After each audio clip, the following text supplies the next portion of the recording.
be too massive Yeah. was in quotes for Delray Bay.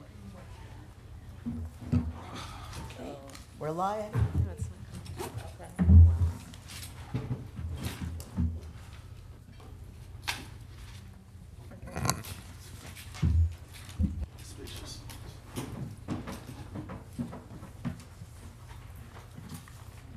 Ready?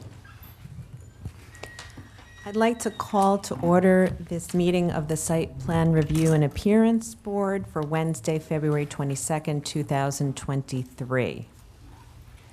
Rochelle, when you're ready, you can call roll, please. Sure. Linda Purdell, Here. Allison Thomas, Here. Carol Perez, Here. Stephen Cohen, Here. Benjamin Baffer, Here. Carol Perez. Yeah, it's here too. Wait, okay, I'm sorry. Hold on one Here second. again. She's definitely. I did something twice. Stephen is here twice. Annette, okay. I'm sorry, okay. So Linda Purdell present, Allison Thomas is present, Carol Perez is present, Stephen Cohen, Benjamin Baffer, and Annette Gray. Present. Thank you. And Dana And Post-Adler. Dana Adler. Present. Now I got it right. All right, great. Thanks, Rochelle.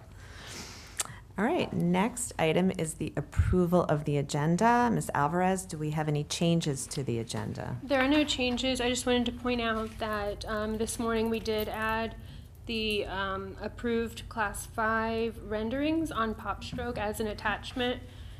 Those are the approved things, just so that you would have those available to you on your iPads. It's not a change in the order or anything on the agenda, and it's not additional information as far as the item at hand. And then, so that's the agenda. Then I do have a typo on my screen. So when you get to minutes, we're approving the 2023 minutes, not 2022. Thank you. All right, I'd like a motion to approve the agenda, please. So moved. And a second? Second. Okay, thank you. The next item is the meeting minute. Roll call. Oh, sorry. Oh, can you please take roll, Rochelle? Linda Purdell, Yes. Allison Thomas, Yes. Carol Perez, Yes. Stephen Cohen, Yes. Benjamin Baffer, Yes. Annette Gray, Yes. Dana Adler. Yes. All right. Next item is the meeting minutes from January 25th, 2023. I reviewed them, and they appear accurate, but does anybody have any changes to the meeting minutes? Seeing and hearing none, can someone please make a motion to approve the minutes? Move approval, minutes for January 25th, 2023. And a second? Second. Okay, Rochelle, can you please call roll? Linda Purdell, Yes. Allison Thomas, Yes. Carol Perez, Yes. Stephen Cohen, Yes. Benjamin Baffer, Yes. Annette Gray, Yes. Dana Adler. Yes. Dessert. At this point, we swear in anybody who'll be speaking before the board on any matter regarding public comments or on any agenda item. Please rise and be prepared to be sworn in. Oops. By the authority vested in me as a notary of the state of Florida, do you swear or affirm that the testimony you're about to give is the truth, the whole truth, and nothing but the truth? Yes. Thank you. Please be seated. Thank you, Rochelle. Now, at this point, is there anyone from the public who wishes to speak on any item that is not on the agenda, that is in the purview of the Site Plan Review and Appearance Board? We would welcome your appearance now. Seeing and hearing none, I'd like to touch on a few things. If you'll be presenting tonight, please use the podium on my right. Staff will present from the podium on my left. There's no consent agenda tonight, so I'm going to go through our quasi-judicial rules.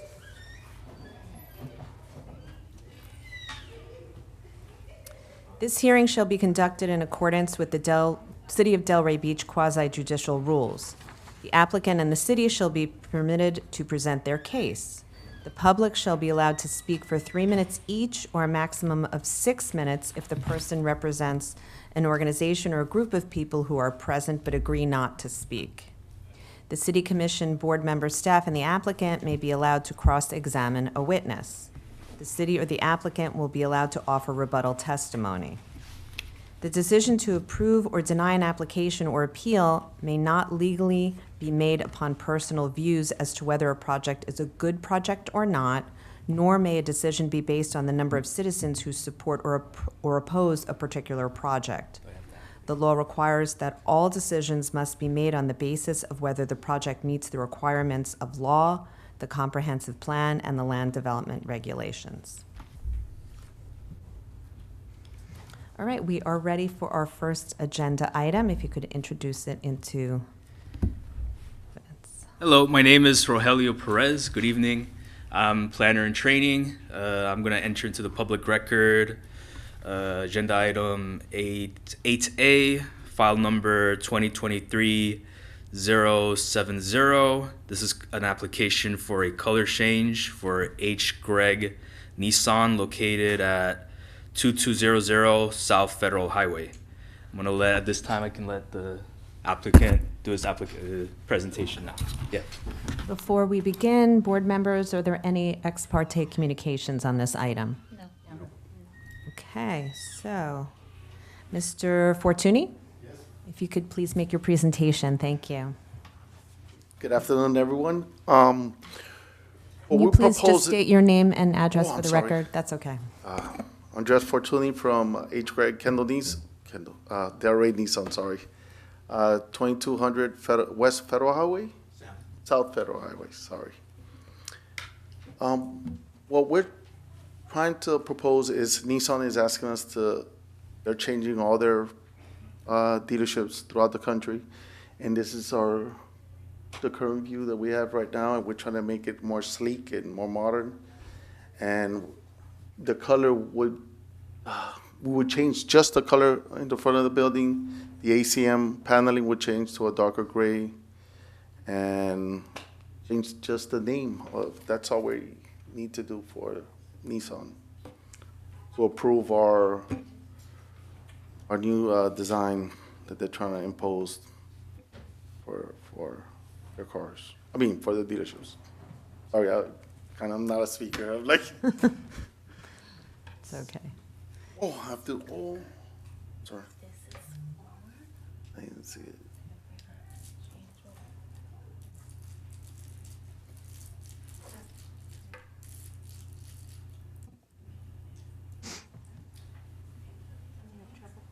Yeah, Does it need batteries? I think it does. You've had trouble with that clicker. Sorry, it was working earlier. Don't know why. The thing is, to do it from here, you have to click this way, Okay. like with the mouse. So back and forth. Here we go. That this way. Okay. Or, okay, you know how to do it. Yeah. I don't know. I tested them before the meeting.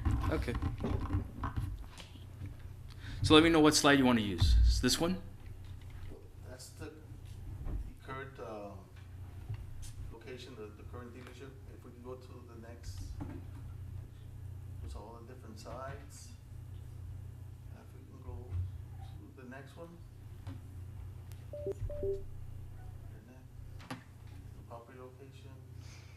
I have a sample of, those are the colors, but if I can show them the sample of the, it would look like that. We would change the signage, we'll change to a red big Nissan sign, we'll split the names, and then it will be a charcoal gray on the bottom and a silver on the top. The service lanes will still stay in the same silver, light silver color. There's one more you can change to the sample. Yeah. Can I see if it works now? See if it works. Yeah. I can give you the remote now. Oh, okay. Yeah. There you go. The bottom is to go backwards, and the big button is to go forward. Okay, yeah. Okay. You can do it on top. This is something similar. What they're offering, it will be in that same dark gray shade with the silver on top and the sign. Basically, that will be the only change that we're trying to do to the leadership. exact ACM paneling. The existing ones will be removed, and the company will come in and install new ones. HAI does all the Nissans nationwide. Okay. No one else, I don't think there's, there'll be the side view, the rest of the building will be in the light gray, the top, the dark gray on the bottom.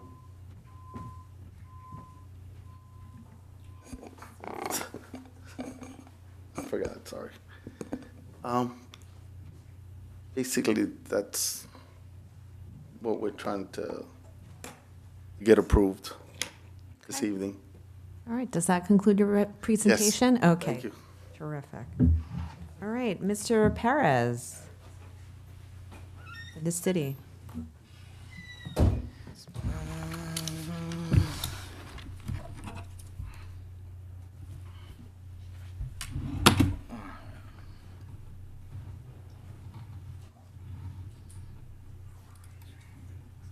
Is it open already?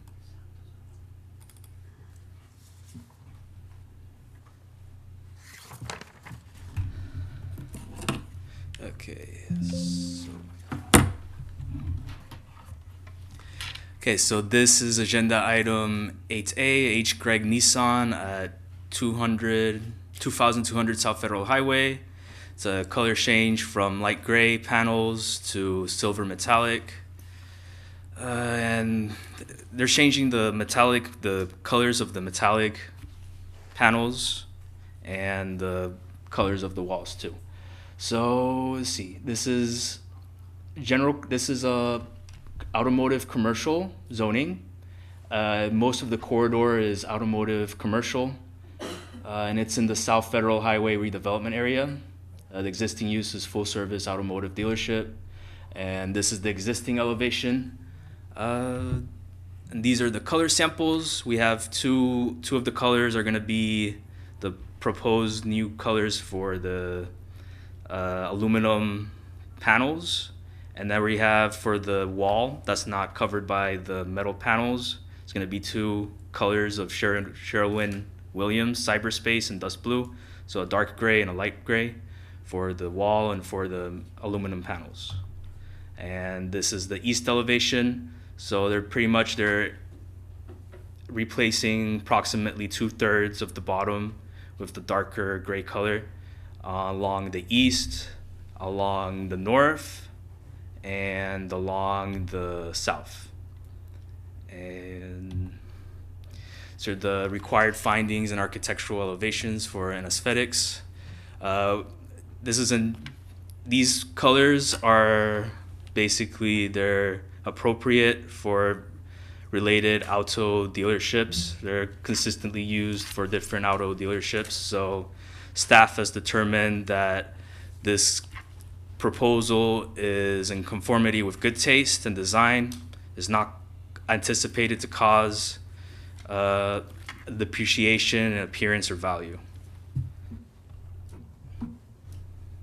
And these are the options for the board tonight. You can move approval of the color change request, move approval as amended of the color change request, or move denial of the color change request, or move to continue with direction.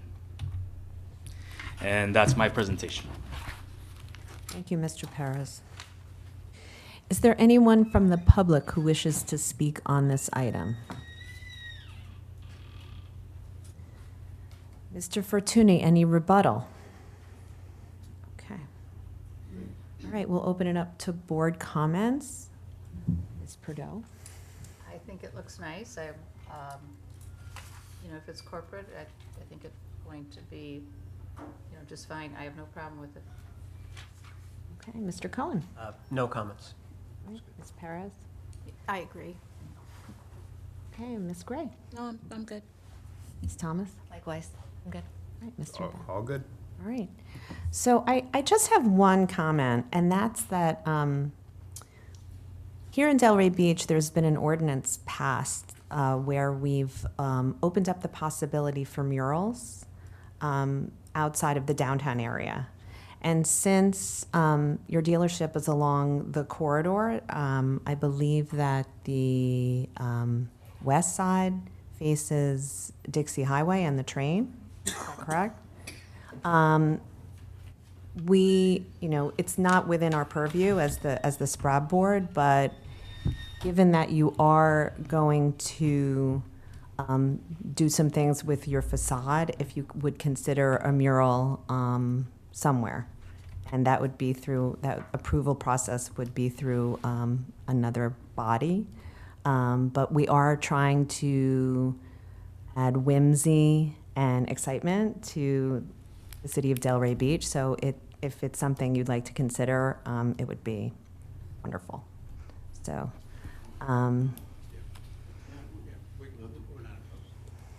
okay. Sorry? We're not opposed. We're more Terrific. willing to- Yes, absolutely. Terrific. All right, thank you. So I think that now I'd like to call for a motion, please. I'll move approval of the color change request 2023-070 from light gray aluminum panels to BSX silver metallic and BGY gray aluminum panels, and from beige to Sherwin-Williams cyberspace and dust blue on the existing stucco walls on the north and south facade of the structure for H. Gregg Nissan located at 2200 South Federal Highway, by finding that the request is consistent with the land development regulations and comprehensive plan. A Second. second? Thank you, Mr. Cohen. Linda Purdell, Yes. Allison Thomas, Yes. Carol Perez, Yes. Stephen Cohen, Yes. Benjamin Baffer, Yes. Annette Gray, Yes. Dana Adler. Yes. Thank you, Mr. Fortune, you've been approved. Have a good evening Thank you, you too. to all.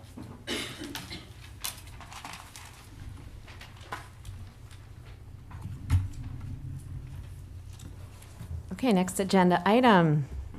Hi, I'll state for Rodriguez. the record, my name is Susanna Rodriguez and I am a planner for Delray Beach. I'd like to enter file number 2022-269 into the record. This is for agenda item 8B, Class 1 Site Plan Modification for Growl Enterprise located at 950 Southwest 15th Avenue. The applicant is here today to present. Thank you. And board, has there been any ex parte communication on this item? No. No. No. Okay. Mr. Witkowski, am I saying that right? Would you like to make your presentation, please?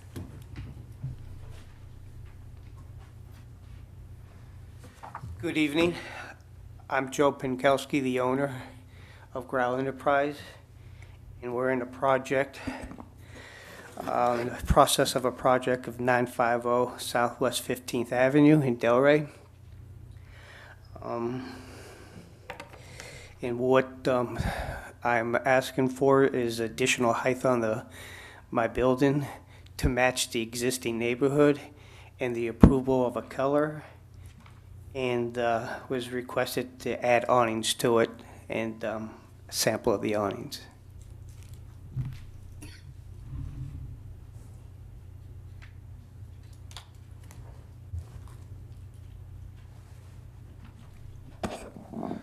Okay, these are the colors of the awnings,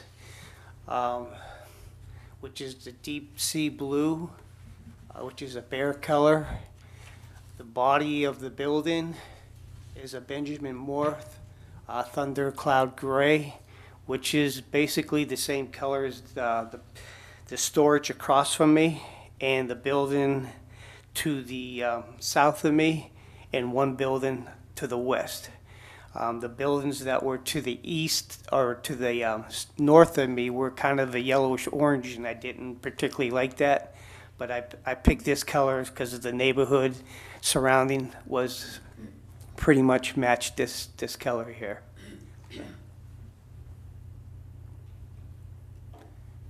It's just an elevation where the awnings are above the big doors, the garage or the storage doors going into the building.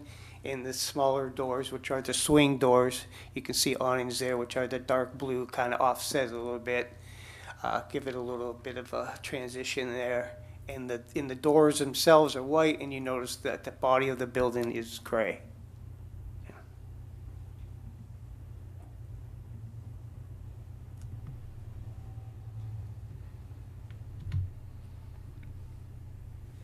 this is. Back. Okay. This here is the front and rear elevation of the building. They kind of duplicate each other, the front and the back, which is one is 15th Street and the other one is 16th. And just kind of shows you what we have going on there. And this here is when I had my first permit presented to me, was what we were working on. And then as we go through this, you'll see I put in for an addendum to go another, we went 15 feet 8, which we're in the process of doing. And then I stopped and I said to myself, why don't I just match the rest of the neighborhood? So then I put an addendum to go to the 22 feet. And this is the west and east side, which are the size of my building from the old, from the original permit. There's all your colors, deep blue, deep sea blue, which I got from Delray Awning, and the body color of the building right there, which is, Benjamin Moore color, which is the gray.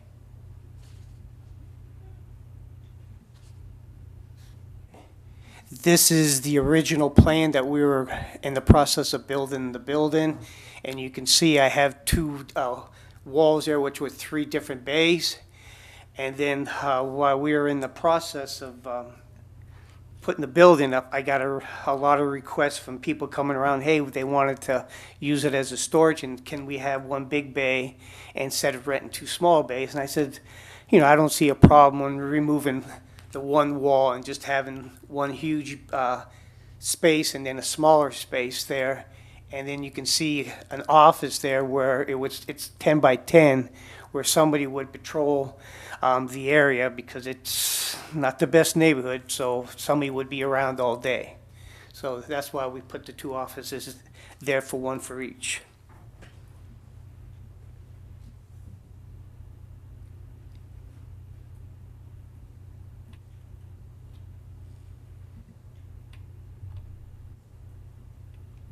Okay, now this one here is showing, I believe,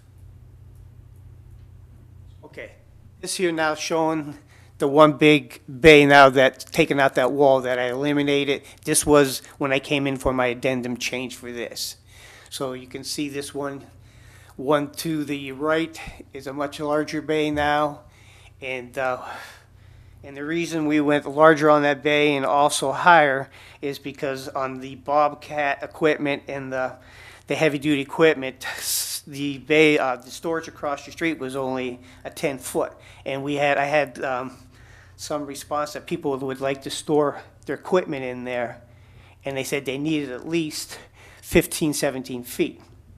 And I said, I said, since the other 3 or 4 buildings going to the north of me, I said, I don't think that's a problem. So I came down and talked to, Mike Valenci and a couple of the other people, and they said, didn't think it was an issue. So I went ahead with the architectural drawing and started the process of doing the addendum.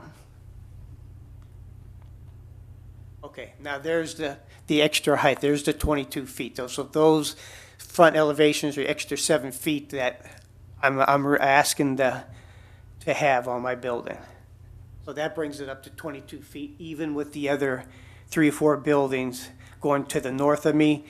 There's a building across the street, Bernard Carpet, which is that same height. So I was that's why I picked that number, to stay the height. The only one that's not that is the one to the south of me, which is a guy running I don't know, kind of a auto body shop, junkyard or whatever, and I just got to deal with that. He's seen me working there. I asked him to clean it up a little bit. He's working on it. It is what it is. I'm just trying to keep it looking somewhat decent in that area.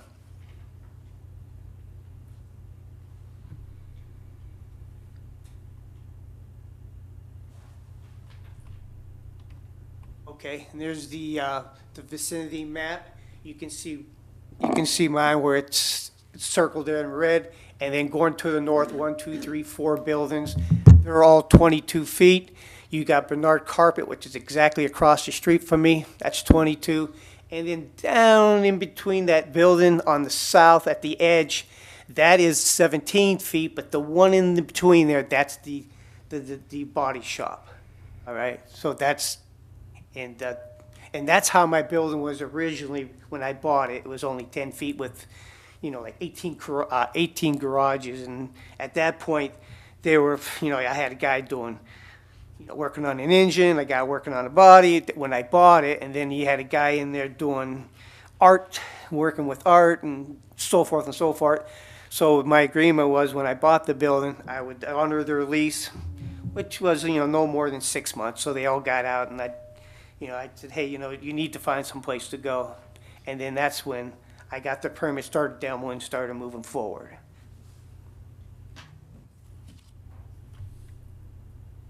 There's just a survey. There's what my building looked like originally. You can see all those. I had 9 garage doors on one side and then 9 garage doors on the back side. And then there's the street, looking down the street from the north, and then, you know, both sides. You can see on the across the street, that's the storage, which is gray and a blue stripe. And there's the body shop junkyard right there. They're blue with a stripe, or with a blue with a gray. So that had gray with a blue stripe, the storage. And then Bernard, you can't see because the trees in the way, they were just a complete gray. So that's looking down both, you know, streets on the back side and the front side.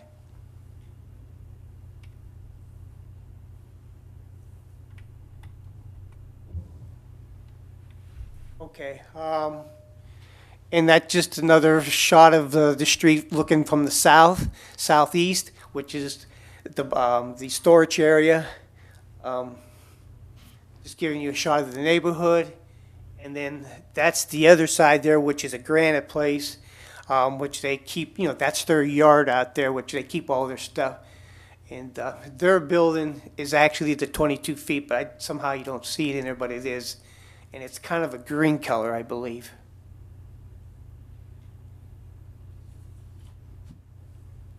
Okay, there's the building to the north of me. Those are the 1, 2, 3, 4 that I was talking about.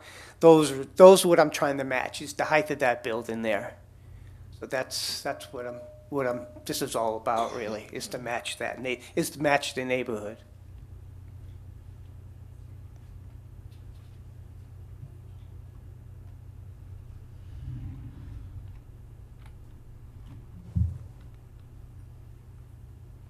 And I guess that's the end of it there, right there. Yeah.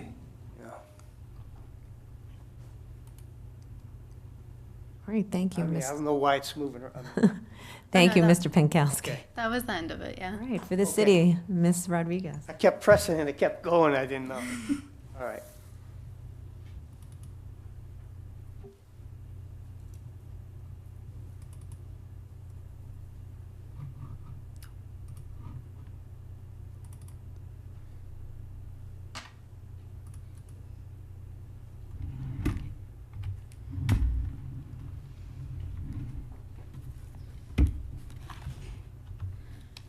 So the property is zoned industrial and it's surrounded by industrial use, and the current use is a warehouse. No, and I'm sorry, the address is 950 Southwest 15th Avenue. This is a proposal for a Class 1 site plan modification, and it's associated with the color change to a thunder cloud gray and the removal of one swing door and overhead garage door on both the east and the west side. There's also an addition of the shed style awnings and the building height increase from 15 feet to 22 feet.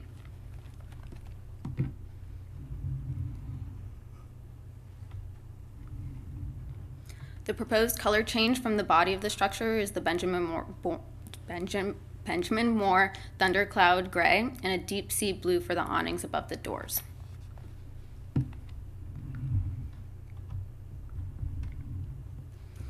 These are your required findings, also provided in the staff report.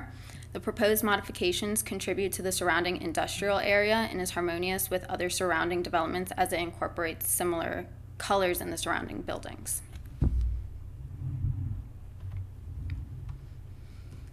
With increasing redevelopment interest in this area, many of the latest building improvements have incorporated more architectural detailing. Therefore, while industrial buildings are commonly designed with limited detail, the board should consider whether additional detailing and possibly other varying colors should be incorporated to further improve the overall appearance of the elevation.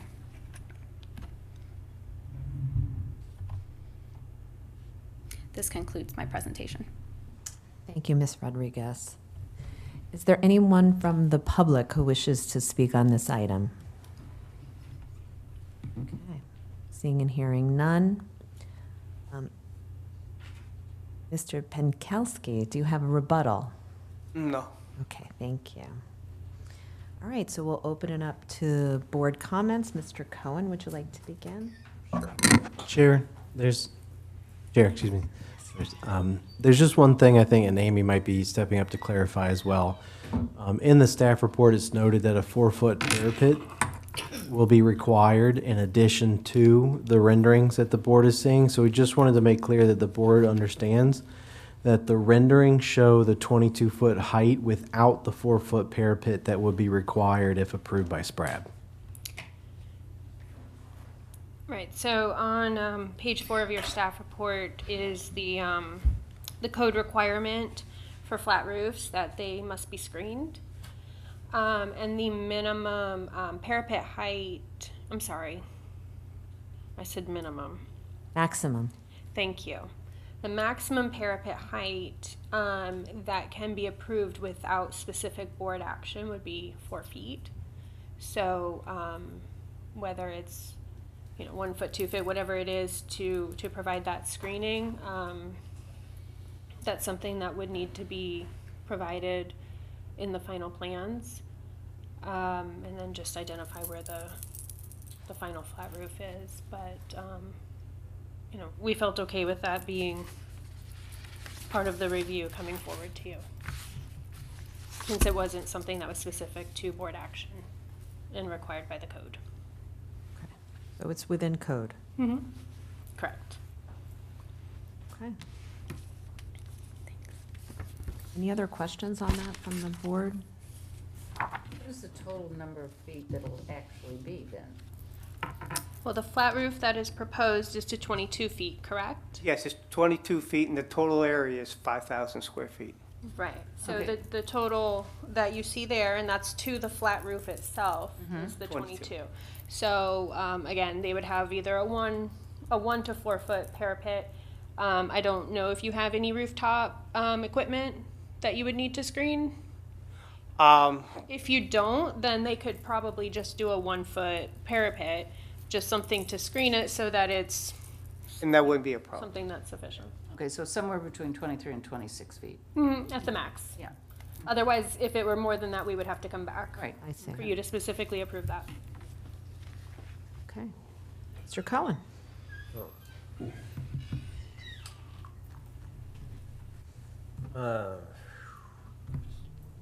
Some of these notes. I thought I saw a recommendation from the staff about something. Did I see it in here? No.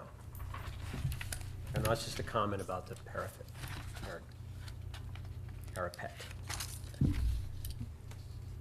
On page 5, towards the top, Oh. it's just a consideration. Ah, yeah, there you go.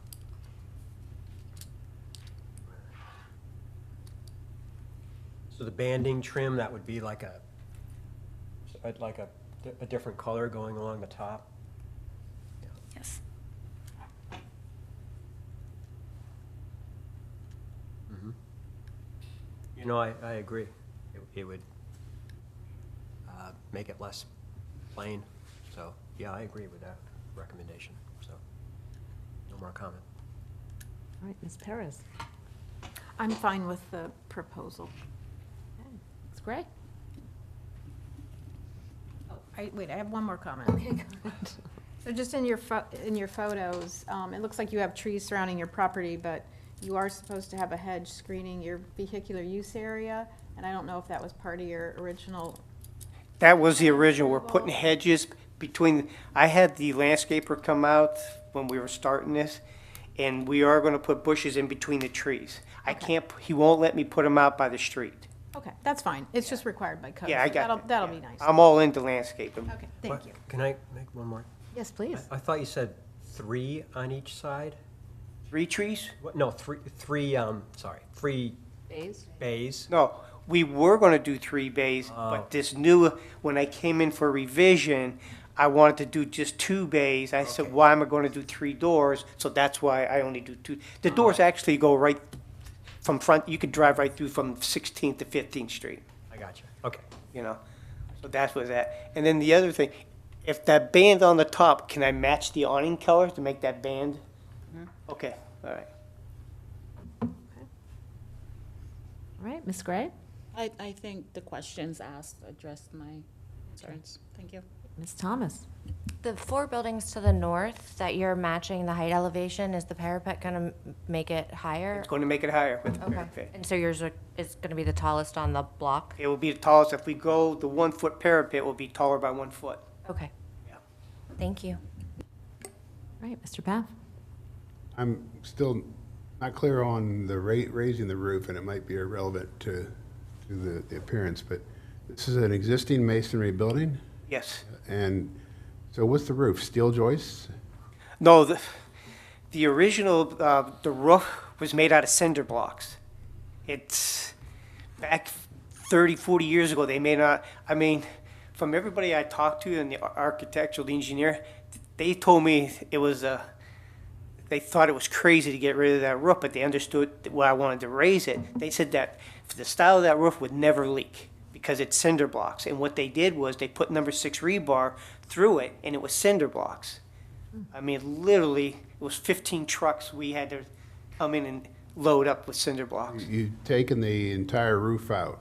Yeah. So entire- you've got a building that just has 4 walls right now. Exactly. And And then what I did, elevate- exactly, and then what I did, sir, was on the first go around, we started raising it, and then that's when I stopped and went for the addendum. I said, hey, why don't I go another, after I went 15 feet, I said, hey, why don't I go another 7? Because I was getting such a feedback. Hey, why don't you match the neighborhood? So I said, okay, so that's why I'm doing it. What's your new roof structure? Is it? It's gonna be steel trusses, Okay. yeah. It just seemed It's gonna be a flat roof, yeah. completely flat. Yeah, completely flat with just a, a 1/4 inch every foot, slope. Yeah, that's the only part I wasn't clear on, and I agree with everyone else, that a bigger band, with the darker color would probably, would make this building look better. All right, Ms. Perdue? Yeah, I think it looks okay. Will there be signage on this? I really never thought that far as signage, because I have no intent for it to be actually a business. It's going to be storage. And because of the neighborhood, I didn't want to say storage and all of a sudden pique interest what's in there. Because at the beginning, when I first bought that in those little bays, I was having a real issue with squatters being in there. And then I had a little bit of help from Bernard Carpet. She would call me and say, hey, there's people in there hanging out. So between me calling Derry police all the time and being a pain in the butt, I got rid of them. And then when I tore that building, the roof, they literally just left. So it was, do I want to advertise it? Probably not. Yeah, I have no problem with it. The band, I think, will add a lot. I have no to problem with the that. massiveness Yeah. of it, yeah. Now, this would be a really good, Mural opportunity. I know what you're gonna say. No, say it. You can say it. Mr. Baffer, do you have another comment? If we're thinking murals, this is a blank canvas if I've ever seen one. Yes. So, yes, thank you so much for for investing in Delray Beach and for doing the work on the building. And I agree with my colleagues that a blue band would. Oh, I'm Definitely. all for that. I mean, All right, if I great. can make it a little bit more zazzier, I'm willing to do it. All right, and like Mr. Baffer said, I mean, as I said to the other applicant, we've just recently gone through passing an ordinance where other businesses are allowed to do murals, and since you have a lot less space and a nice blank wall, that would be an opportunity for an artist to come in, or even just yourself, if you're artistic, to create some sort of a mural that would add whimsy. I think that would really be a lovely addition to Delray Beach. So, I mean, that's not out of the question. I just got to get it up and look. I'm more of a visual person, so I have to get it up and look at that and say, what am I going to put there? Do I put waves there? Do I put palm trees? I mean, I just got to kind of do one thing, and that's how I've been when I started this. I just, okay, 15 feet, and I thought I was going to be happy, and then all of a sudden I go 22 feet, and then I go in awnings. I keep going more and more, and it's like, you know, I only have a budget for so much, so, you know, I just kind of work as I go. understood. All right, so I think that we've had our board comments. Would someone please like to make a motion? Chair, before the motion, I just want to Yes, check of with course. Ms. Rodriguez and Ms. Alvarez. I've heard a consensus, assuming it will be part of the motion, to add banding to the top in the same color as the awning. Is that something staff's comfortable with approving post-meeting? Definitely. Yes. Okay. And the applicant's already said a few times that he has no objection to adding the banding. So if that wants to be part of a motion, I think it can be included. How big is the banding? So I would probably, that would probably be part of the deferral process to staff. So Okay. I don't think that I would recommend that the motion not be that specific. Okay. Just in case for some reason, if the parapet has to be taller or shorter, that whatever dimensions are appropriate, you know, you're kind of deferring to staff to take the lead on that analysis. Okay. Because if you said 12 inches and then it's a 4-foot parapet, it may look, you know, it may not be to scale, it could be, but I would just recommend that the motion amended to include banding on the top of the building in the same color as the awnings. Which is undercloud, no wait, what color is that? The deep sea blue. Deep sea blue, shed, okay, deep sea blue, all right. Deep sea blue. Deep sea, yeah, deep sea blue. And that would be, I don't know, in the staff report, but on the slide, it's option B, which is move approval as amended. Uh-huh. Okay, and then when do you say the amendment after you? At the end. Okay, sorry, I'll do it. Move approval as amended of the Class 1 site plan modification 2022-269 associated with the exterior modifications at Growl Enterprises located at 950 Southwest 15th Avenue by finding that the request is consistent with the comprehensive plan and meets criteria set forth in the land development regulations with the addition of a banding trim at the top of the banding trim at the top, it says, of the required parapet. Is that correct? Banding at the top. Okay. But at the top, does that mean the top edge? Is that Yeah. some? So, because I'm a little confused. Isn't the parapet the She little could wall say that goes? If you want to have flexibility, in or around the top of the parapet. Okay. Just for some flexibility. So, Rochelle,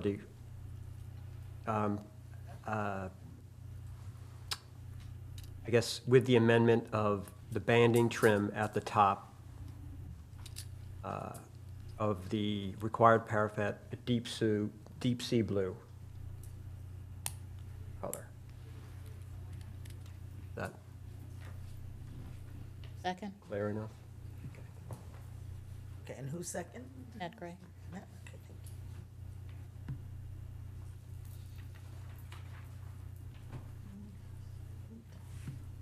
you. All right, Rochelle, can you call roll, please? Linda Purdell, Yes.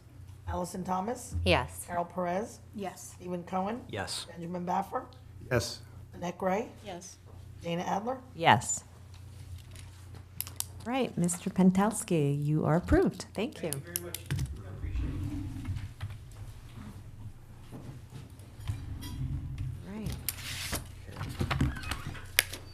Buse.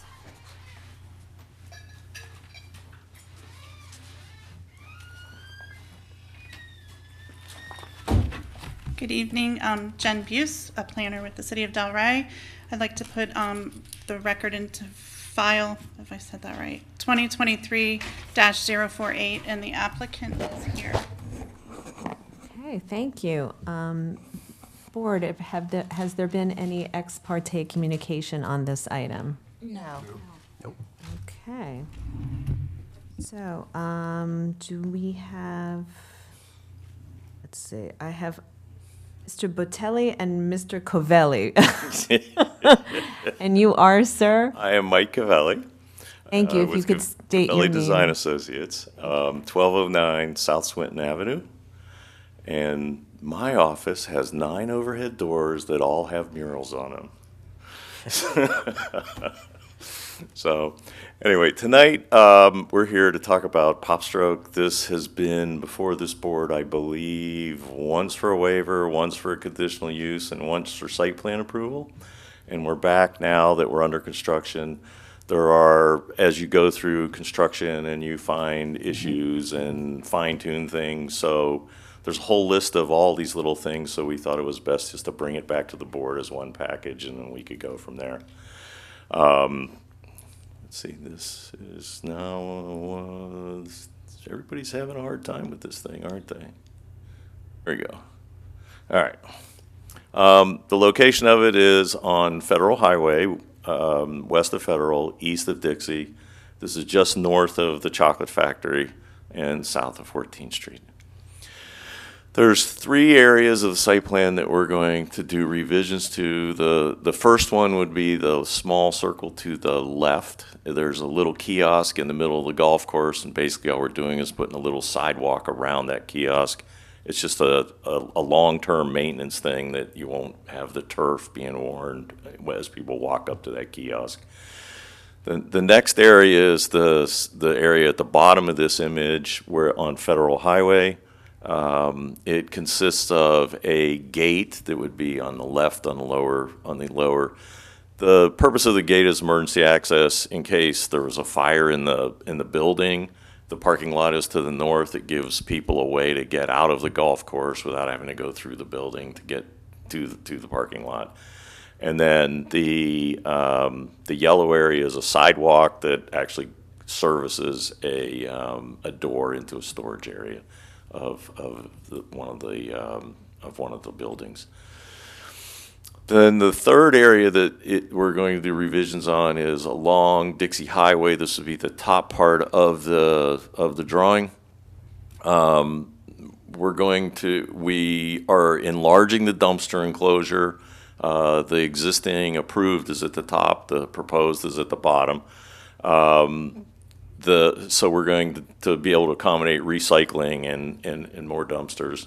Then we're going to enlarge the maintenance building a little bit.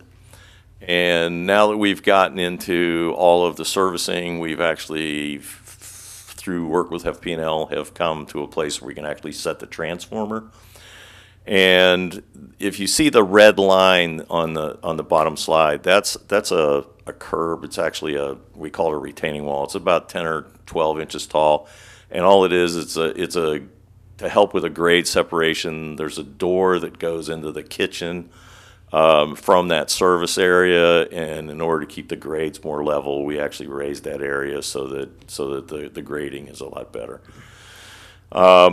And then likewise into the playground, we added an exit gate because right now the approved plan, the only way you can get to the gate is through the restaurant, or you can get to the playground through the restaurant. So we actually created another access point in case there's an emergency in the building that people can get out of the playground.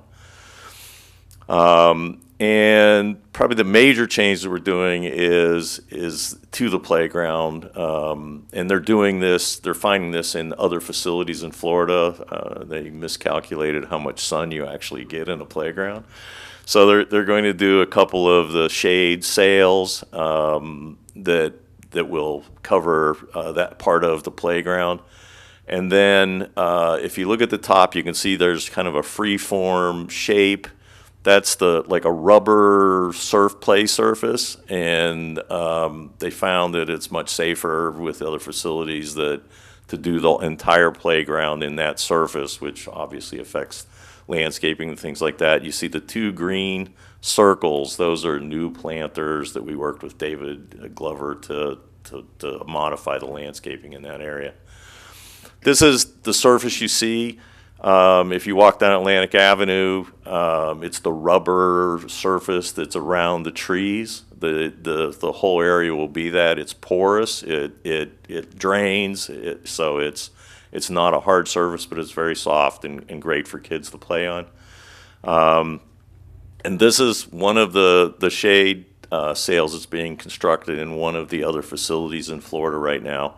And you can see the area under that has the rubber surface. It's a light gray surface so that it doesn't get hot with the sun, and it'll be much more comfortable for kids to play out there with some shade. Then as a result of some of these changes and some other construction things, there's landscaping changes. The first change is up in the upper right-hand corner, and this is a utility-caused change. There's a power line runs through the middle of the site, and we're relocating that site. And so, excuse me, there's an underground conduit that's going to be placed from Federal Highway, and it's the red line. When it gets over to the Dixie Highway property line, they can't get it to the pole underground to service the shopping center to the north, so they actually have to set a pole and run a very short part of overhead wire, which is the blue wire. So as a result, we had to change the landscaping in this area to the right plant in the right place. So instead of sable palms, it's buttonwood, so that it meets the FP&L standards for the landscaping in that area. And then along the south side of the building, which is internal to the building, to the property, we had landscaping between the putting course and the play area and the restaurant. In all their other facilities, they're not doing that because they want to have a visual interaction between the restaurant, which is basically open air, and the play area and the golf. It's a one-story building. It's not facing the right-of-way. It's not required landscaping as a result of that. It was just something that we did on the initial plan that they want us to take out. This is the back of the building. You can see the railing for the play area. There's fire pits and cornhole in that area, and then the restaurant is in behind it. And then, and this isn't a very good representation, but I just want to show you how the building functions with the golf. This is just maybe helps a little more. This is one of the other facilities. The landscaping really is in the golf course, and in that open area, they want to maintain that visual. So we've taken that landscaping out of there since it really isn't required. And then as far as the landscaping related to the play area, we work with David Glover on the landscaping to the top of the drawing, where you can see on the left where there were 3 trees, and to the right where we're adding the planters within the property. And then we're going to plant small leaf clusia along that frontage, installed at 6 foot high, and it will be maintained at 6 feet high to create that buffer. But we also have a lot of, and it's hard to see on this, maybe on your screen you can see it, but there's a lot of utilities coming in through there, and there was a meeting today on site to further talk about utility servicing. Utilities have been a challenge on this project, so we've taken that landscaping and pulled it out of the playground so that we can facilitate the soft surface. If you see the power line going through the site from east to west, this is the power line that we're taking out. And let me see if I can do this. There's a power pole right over south of the property, which is the pole that we have to get power to. And so on the right, you see where the conduit goes, and the power pole is just to the right side of where that red line is. In order to do that conduit, the three green circles in the lower right image, the first two on the right were trees that are existing that are removed under the previous plan, and the third tree to the left there is a tree that has to be removed in order to facilitate putting that conduit in. So the tree disposition plan is being modified to take that tree out. Here's what, they weren't really great looking trees to begin with. The two on the right are the trees that were slated to be taken out, and the one next to the power pole is the one that's being removed. It's a pink tabebuia. And that concludes the revisions. Staff did a great job. We concur with the staff findings and the technical comments as well. I'm happy to answer any questions. Thank you, Mr. Cavelli. And Mr. Ms. Cav- Buse for staff. Yes, Mr. Cavelli's presentation was so thorough that I just have a couple things to add.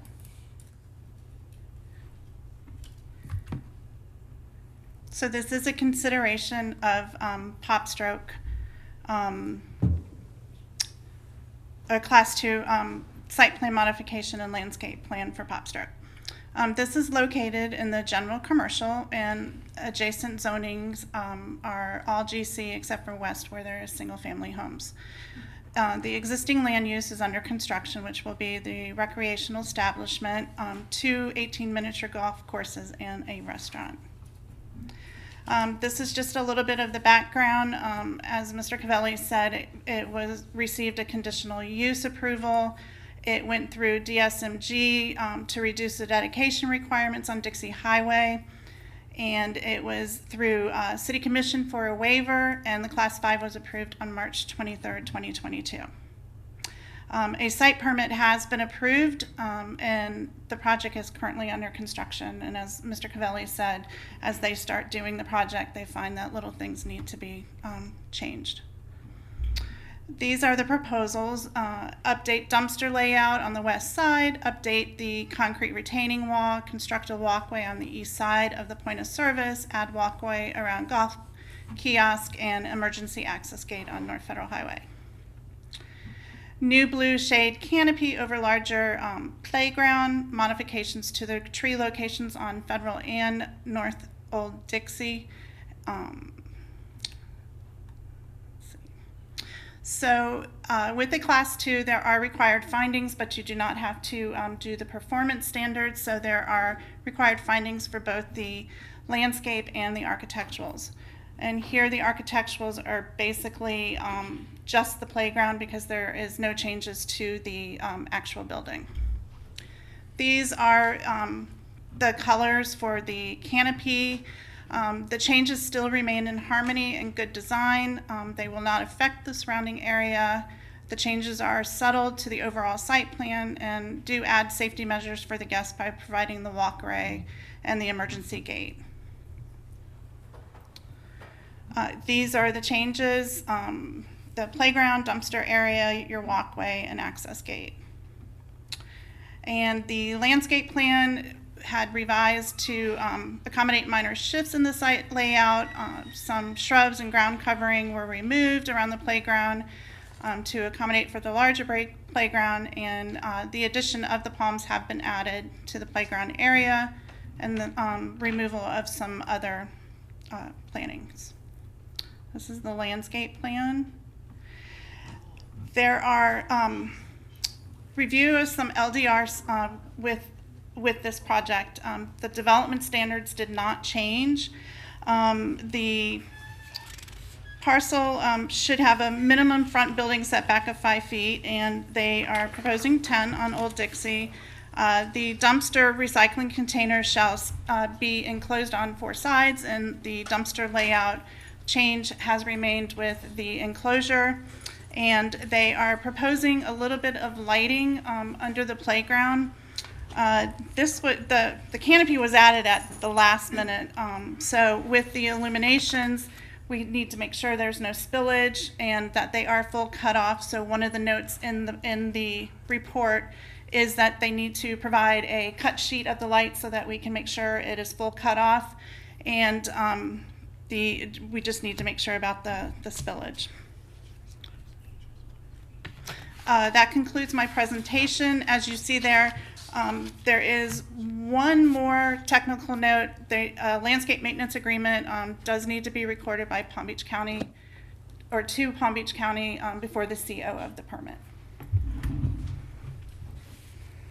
Okay, thank you, Ms. Buse.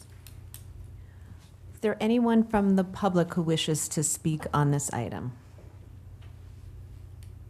Okay, seeing and hearing none, Mr. Felly, do you have any rebuttal? No rebuttal. Thank you. All right, now we have board comments. Start with Ms. Perez. Mike, what fence is going around the playground? What type of fence? It's the entire property has a aluminum picket fence, And how high will that be? 6 feet. And how high is the clusia hedge? 6 feet at the time of planting. Okay. All right. I mean, I liked the smaller play area better. I think it would have looked better with the plantings that you originally designed, and then also by the building. But I don't think it's a deal breaker of any sorts. And I obviously understand that there's utilities that you have to work out, and you don't have any problems with the changes. Okay. Hey, Ms. Gray. Yeah, I think the modifications were well justified and explained and are reasonable, so I'm okay. Thank you. Ms. Thomas. I concur with my colleagues. Thank you. Mr. Baffer. No issues? Okay. And Ms. Purdell. I'm fine with it. And Mr. Cohen. No comments. Yeah, I think this was very well explained. Thank you for your presentation. I don't have any issues. I concur with my colleagues. So I think if someone would like to make a motion.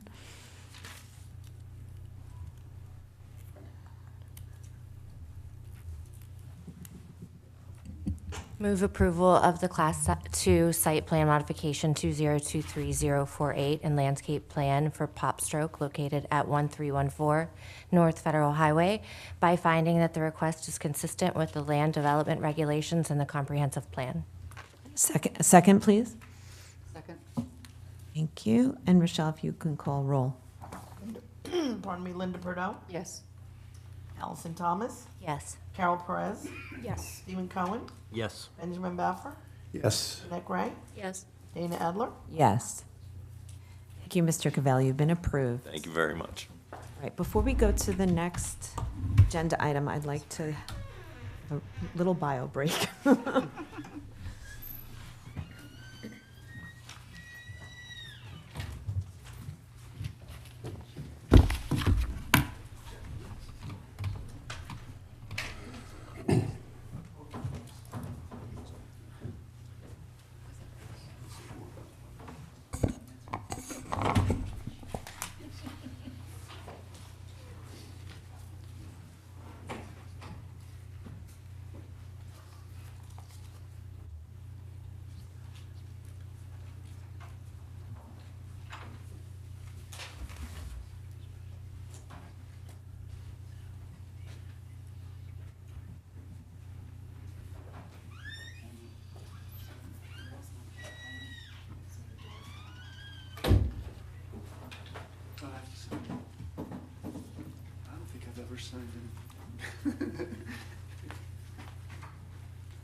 Was?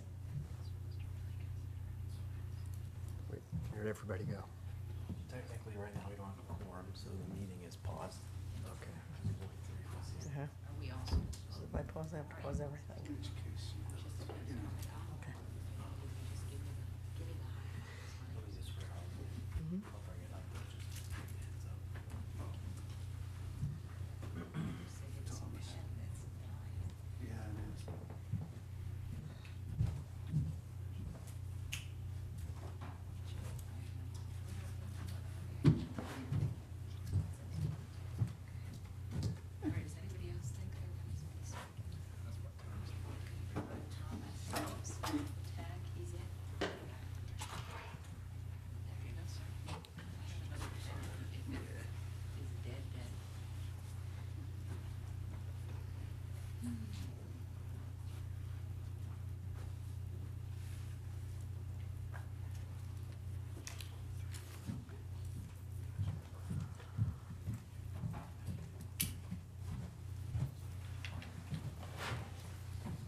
Chair, while we're waiting for Yeah. Ms. Gray to return, this applicant was not present at swearing in, so we can just probably go ahead and swear in everybody from their team. Okay. All right. Anyone who is planning to speak this evening, if you would kindly stand up and be sworn in. Anybody else? Okay. By the authority vested in me as a notary of the state of Florida, do you swear or affirm that the testimony you're about to give is the truth, the whole truth, and nothing but the truth? Thank you. Thank you.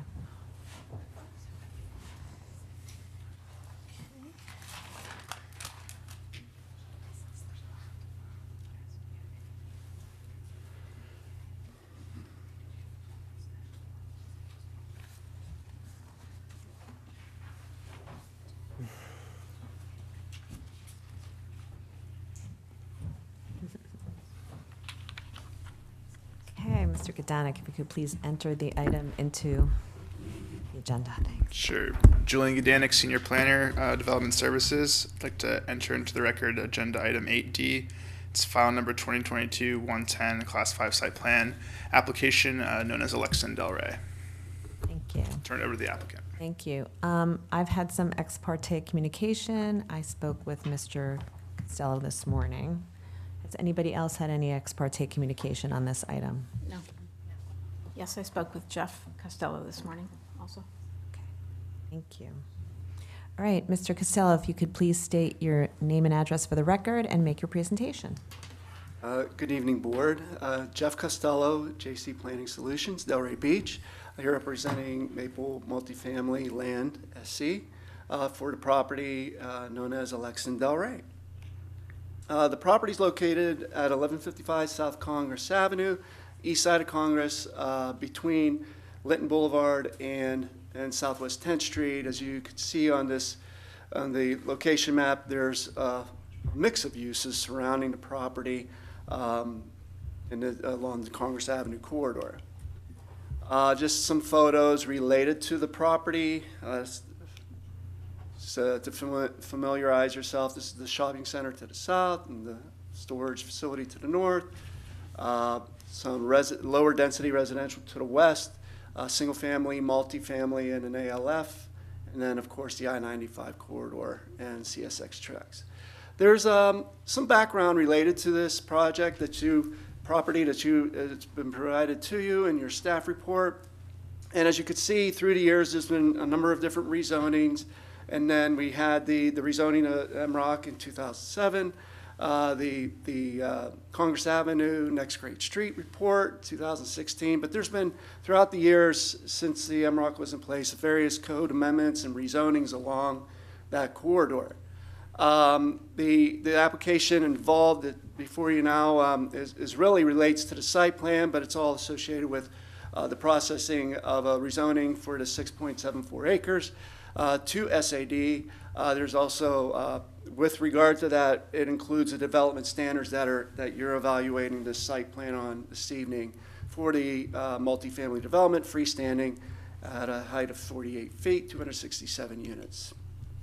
The key special activity district regulations, just to go over those briefly, is 100% multifamily to support the existing and future uses and businesses along the Congress Avenue corridor, as well as housing needs. Promote a more walkable, sustainable atmosphere along the corridor. Establish a workforce housing program, much needed, not only in Delray Beach, throughout Palm Beach County, South Florida. Reducing, which is significant, reducing the maximum height from 85 feet, which was allowed in the MROC, to 48 feet, providing similar buffers and setbacks from the previous MROC zoning, and providing civic open space and public plazas along the corridor, as well as the internal to the site, and of course buildings compliant with National Green Building Standards. Provided you through every significant aspect of the project description. It's provided in your backup.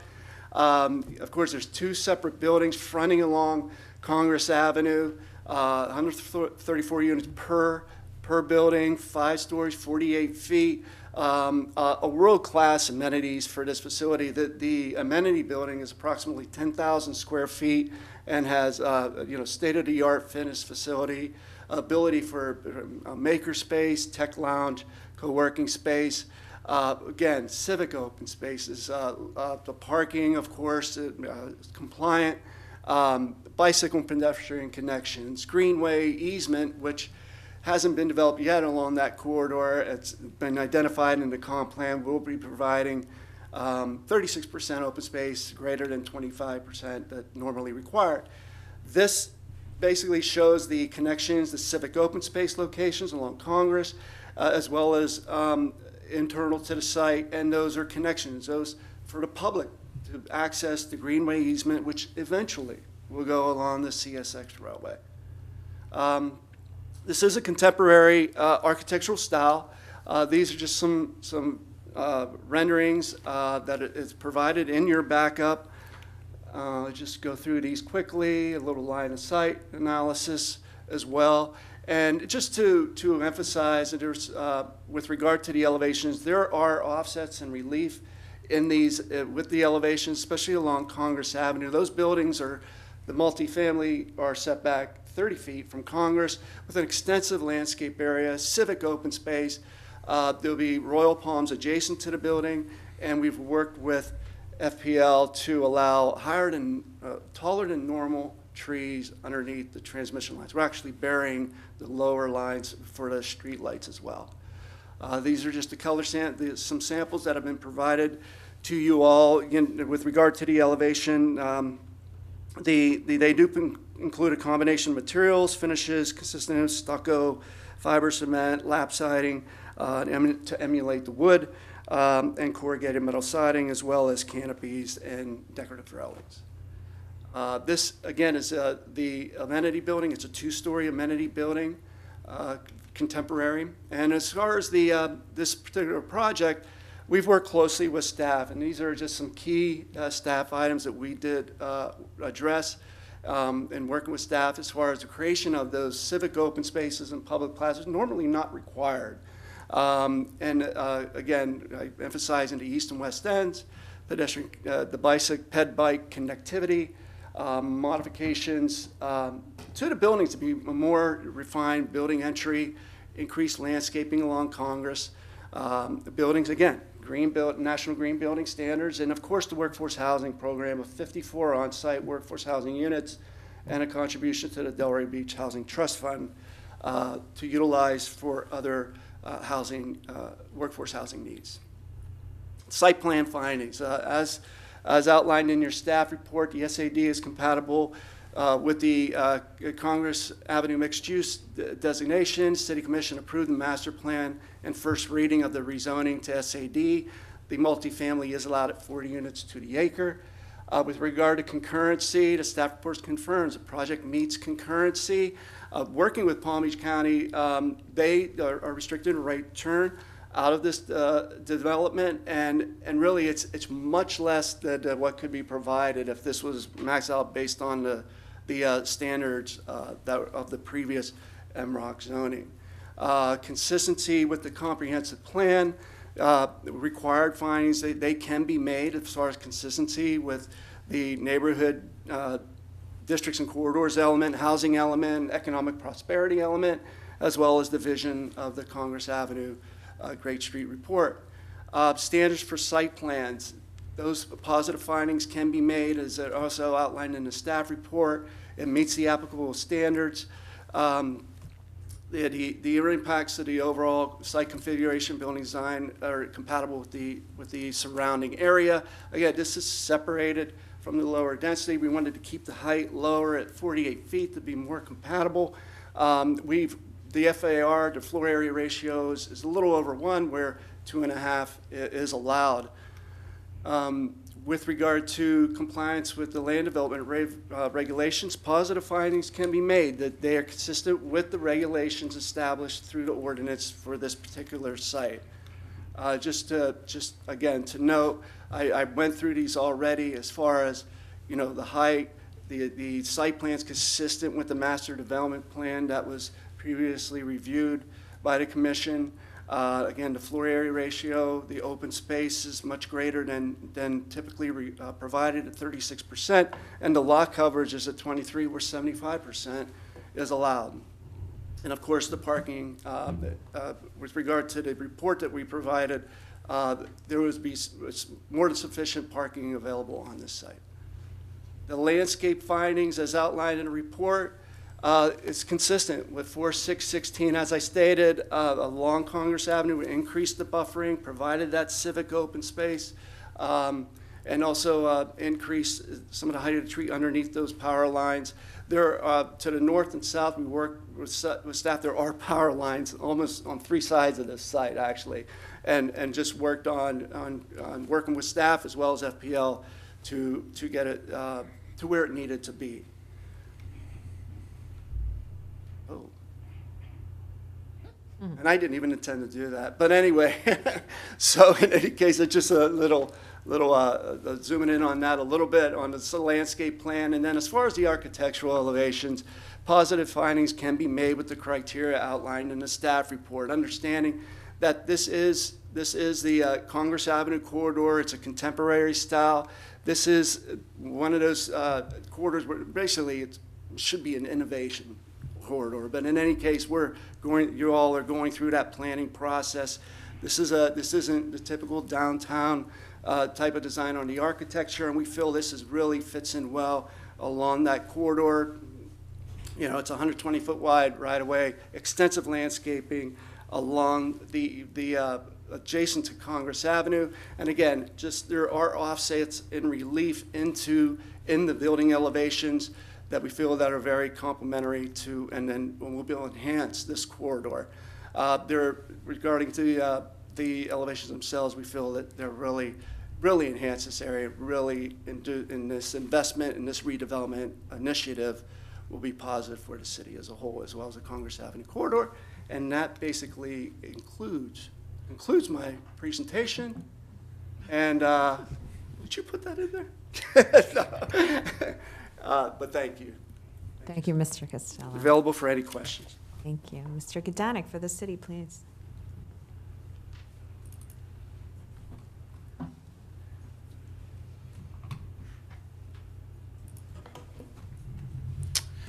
Good evening again, board members. Julian Gedanik, Senior Planner. As you know, before you at this time is agenda item 8D. It's the Lexington Delray Class 5 site plan application. The subject property is just under 7 acres in size. It's on the east side of Congress Avenue in between Lowson Boulevard and Linton Boulevard. It's predominantly vacant. There is an existing 29,000 square foot industrial building, but the majority of the site sits vacant. The land use is Congress Avenue mixed use, and the zoning district currently is mixed residential, office, and commercial, known as MROC. However, the applicant is pursuing approval of a rezoning to special activities district, or an SAD. The existing conditions, this shows the existing and adjacent zoning districts and uses. There's residential of a lower density across the street. To the north, there's a self-storage facility and some other industrial uses, and then to the south is a fairly old commercial strip mall.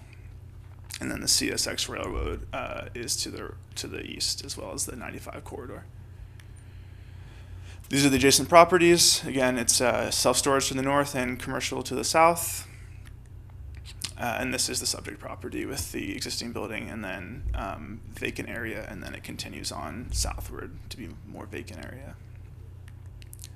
So the request before you today is consideration of a Class 5 site plan application, including a landscape plan and architectural elevations for a 267-unit multifamily residential development. I want to give you some background on other aspects of this request, because this is one element of a larger request the applicant is making. As mentioned, they're requesting a rezoning to an SAD, or a special activities district. That process requires consideration of a master development plan in conjunction with that. The applicant went before the Planning and Zoning Board, which voted to recommend denial of the request of the SAD and the master development plan. That was earlier in 2022. The applicant filed an appeal to the City Commission. The City Commission considered that and voted to overturn that denial and reconsider the item, which they did. Again, we're specifically talking about the SAD rezoning and the MDP, not the Class 5 site plan. And then the commission voted to approve their master development plan and rezoning request and accompanying ordinance 3-2 at first reading on December of last year. The next phase in the process is the Class 5, which is before you today. If the Class 5 is approved, then the request would move forward to the commission again for approval of the total package, which includes the SAD and the master development plan at second reading. Likewise, if this Class 5 is approved, but the MDP and SAD are not approved by the commission, then the Class 5 essentially wouldn't move forward at that time. So that's a summary of the timeline and the process to this point. So looking at the master development plan and the applicable development thresholds that have been approved by commission at first reading, that's on the screen before you. And it's detailed in the staff report. It establishes parameters such as setbacks, building height, parking, etc. I do want to point out, though, that the master development plan and the SAD rezoning really have nothing to do with the architectural design. So that is something that is up for discussion today if you so choose to discuss that during board consideration. But the development thresholds essentially have been established by the master development plan, which are unique to this property given that they're pursuing an SAD. So at this time, the MROC requirements are kind of put aside, and we're looking at the project as it applies to the SAD standards that have been proposed through this process. And this is the proposed site plan. As you can see, if I flip back, it is pretty much mirroring or matches the MDP. I'll go into a little bit more detail about it as I zoom in. But in general, the applicant provided a good overview. There are two residential buildings. They're essentially identical, although just mirrored. In the middle of the buildings at the entrance point from Congress Avenue, you have an amenity building with a tot lot and a pool. You have a surface parking lot that takes up the majority of the rear of the site. You have a two-level parking deck that's in the bottom left corner of this image, which is the southeast corner of the property. Along Congress Avenue, you have a pedestrian access way and greenway that's been proposed to sort of connect the main access points of the building with the regular or standard Congress Avenue sidewalk. So that is something that we've worked with the applicant to add to this proposal to provide more of a pleasant pedestrian experience. There's also pedestrian access ways on the north and south sides of the property, which are the left and right of the screen, that connect Congress Avenue right-of-way to the shared use path, as the applicant mentioned. They'll be providing a 12-foot shared use path at the rear of the property adjacent to the CSX railway that over time, as properties next to it are redeveloped, will connect to create a recreational trail and amenity for not just residents of this building, but the public at large. Okay, so looking at this section of the site plan, this is the entrance off of Congress Avenue. And I just wanted to show how it kind of leads to this civic green space area at the center of the site. That is where the applicant is proposing their bike storage. That kind of provides a direct point of access from Congress Avenue to that shared use path with the close, easy access to bicycles. And if we look at the south portion, I also just wanted to highlight the entrance essentially to the second level of the parking deck, in case you couldn't see from the smaller image. And then on the bottom of the screen, there's that access path from Congress Avenue to the shared use path. That's the same on both sides of the property. And the applicant is required to keep that open for public access during daylight hours. So again, it will be that the intent is that trail at the rear is accessible to the public. Looking at the landscape plan, it is a fully developed, substantial landscape plan. There's lots of shade trees, foundation landscaping, shrubs interspersed throughout the site.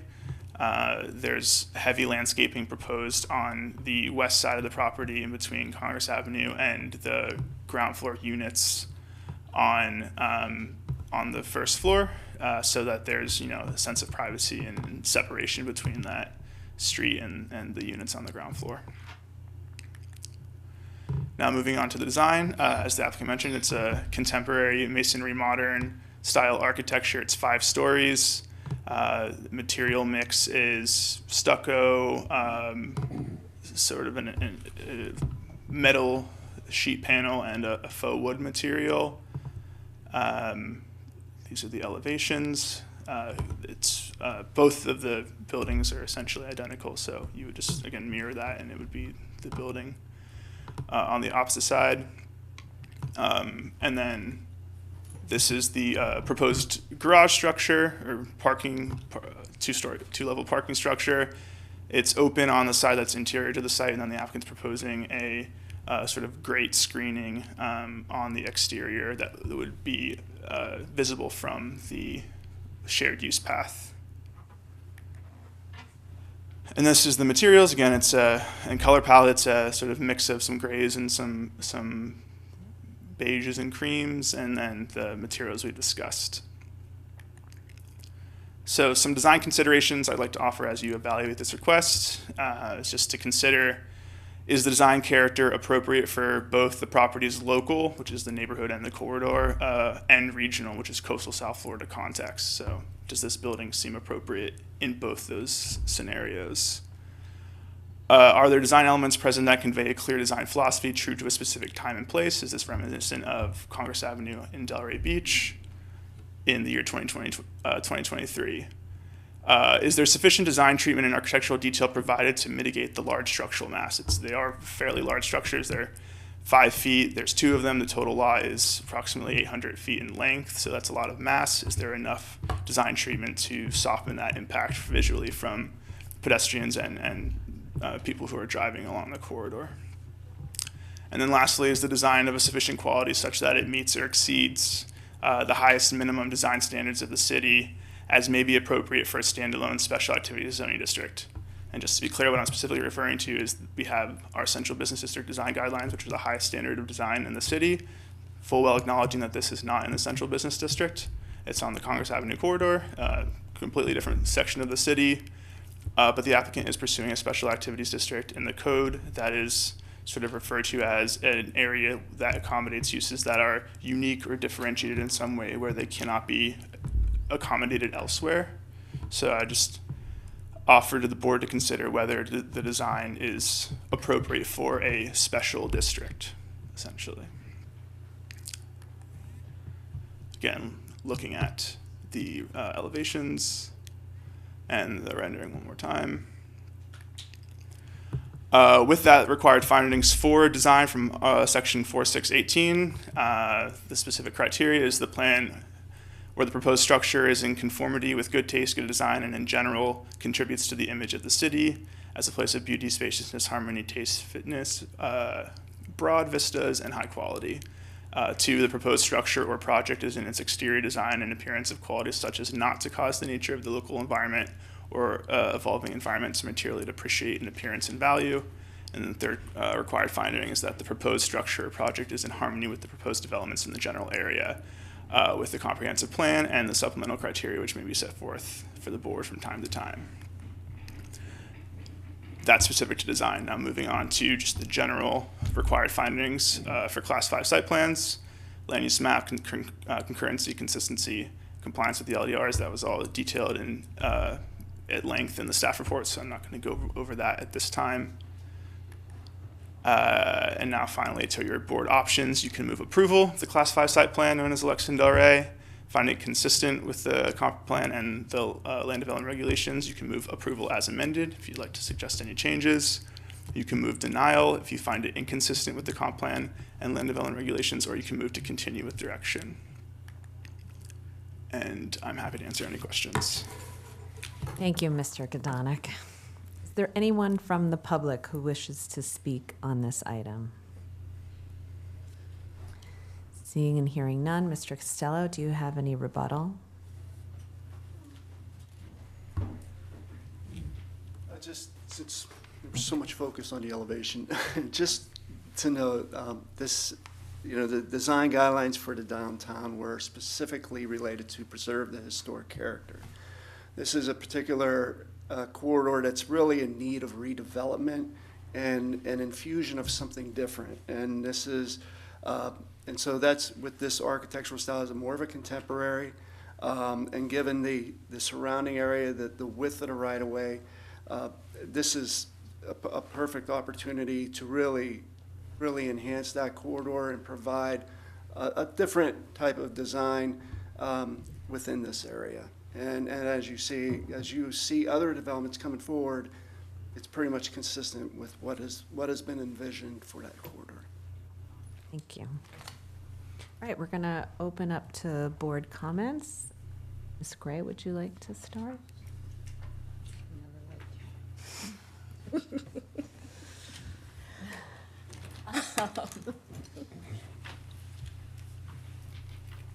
So, I think I agree with the applicant in that it is not consistent with the neighborhood, but I don't think we're looking to repeat what's on Congress as it is. I think that entire corridor could use a lot of help. I'm a little challenged in terms of the special district, though. Maybe legal can give us some guidance on that. We're not looking at that, we're looking at it. Correct. So the Special Activities District is treated and acts as a rezoning. And so that begins with the Planning and Zoning Board, who did recommend denial, as you've heard, and then the applicant appealed, and City Commission approved the rezoning on first reading. Okay.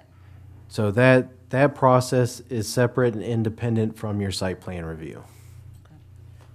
What would be helpful is some renderings from the street level. I cannot gauge the mass of this and the impact on the interaction with the pedestrian traffic on Congress. I mean, I know there is a setback. I know the treatments were put in place to help with that, but I can't visually see it and feel it, and that's where my struggle is. I don't know, I'll let someone else go until I can kind of articulate some of the other things that I'm struggling with. May I? Sure. Quickly, and then we'll move on. Sorry. Those renderings, because the extensiveness of the landscaping will obscure the building, so that what is shown there does not represent what will actually be there. But in order to see the elevations, to give you the, for your review, that was all scaled back. So we did increase it with the setback at 30 feet, where a previous regulation it could have been closer, and then the upper floor would step back above 48 feet, I think, or 42 feet, that's what it was. So we moved the building all the way back at 48 feet. So that's the difference from what was previously in place. I understand that, but I think you scaled back too far in terms of interactiveness with the property. Because I know you said there's civic space. I'd like to kind of see how that interacts, right? I'm not seeing it. I'm seeing a big building. And I know what my brain tells me on paper, but if I was standing in the civic space, or if I was standing on some elevations to that, would really help me gauge and get a more comfortable feeling. So that's what I'm struggling with at the moment. Ms. Thomas?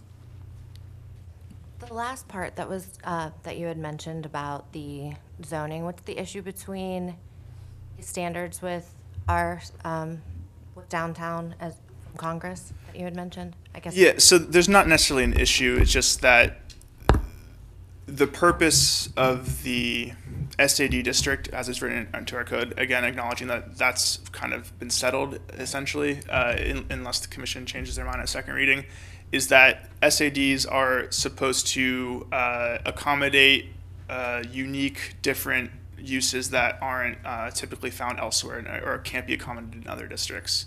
So that consideration is just to suggest that maybe because this is supposed to be a use that's special and differentiated from another use, whether that's multifamily or something else elsewhere in the city, it might be worth applying the highest design standards the city has to that type of structure. Well, I want to be careful because we're not applying a heightened standard. The SAD has purposes laid out in the code, as Mr. Kadanik has stated out, where there are different developments that can't be accommodated or other specific criteria. But that's specifically for rezoning. It has to do with the rezoning process and whether rezoning to SAD is appropriate, which again was the purview of Planning and Zoning Board and City Commission. SAD regulations do not require a heightened architectural review. And the SAD rezoning has its own developmental standards as part of the ordinance, and it does not, with any specificity, require some type of heightened architectural review. So I understand what's trying to be communicated, but I want to make sure the board understands that it's the same architectural standards that you've applied to other projects. They're the same standards that are applied here. Thank you. Thank you both. Sure. I appreciate what you're doing here. I think that from looking at the map where it is from 95 in reference to the single-family homes, I think that would be a really great buffer in between 95 and the railroad. I like what you did with the landscaping, and I think that you've been sufficient in the elevations with what you did on the picture. Can I see that one again that you had different colors with the building? Okay. This one? No, I think it was on his. Oh, okay. I'll pull that up. Please. Thank you.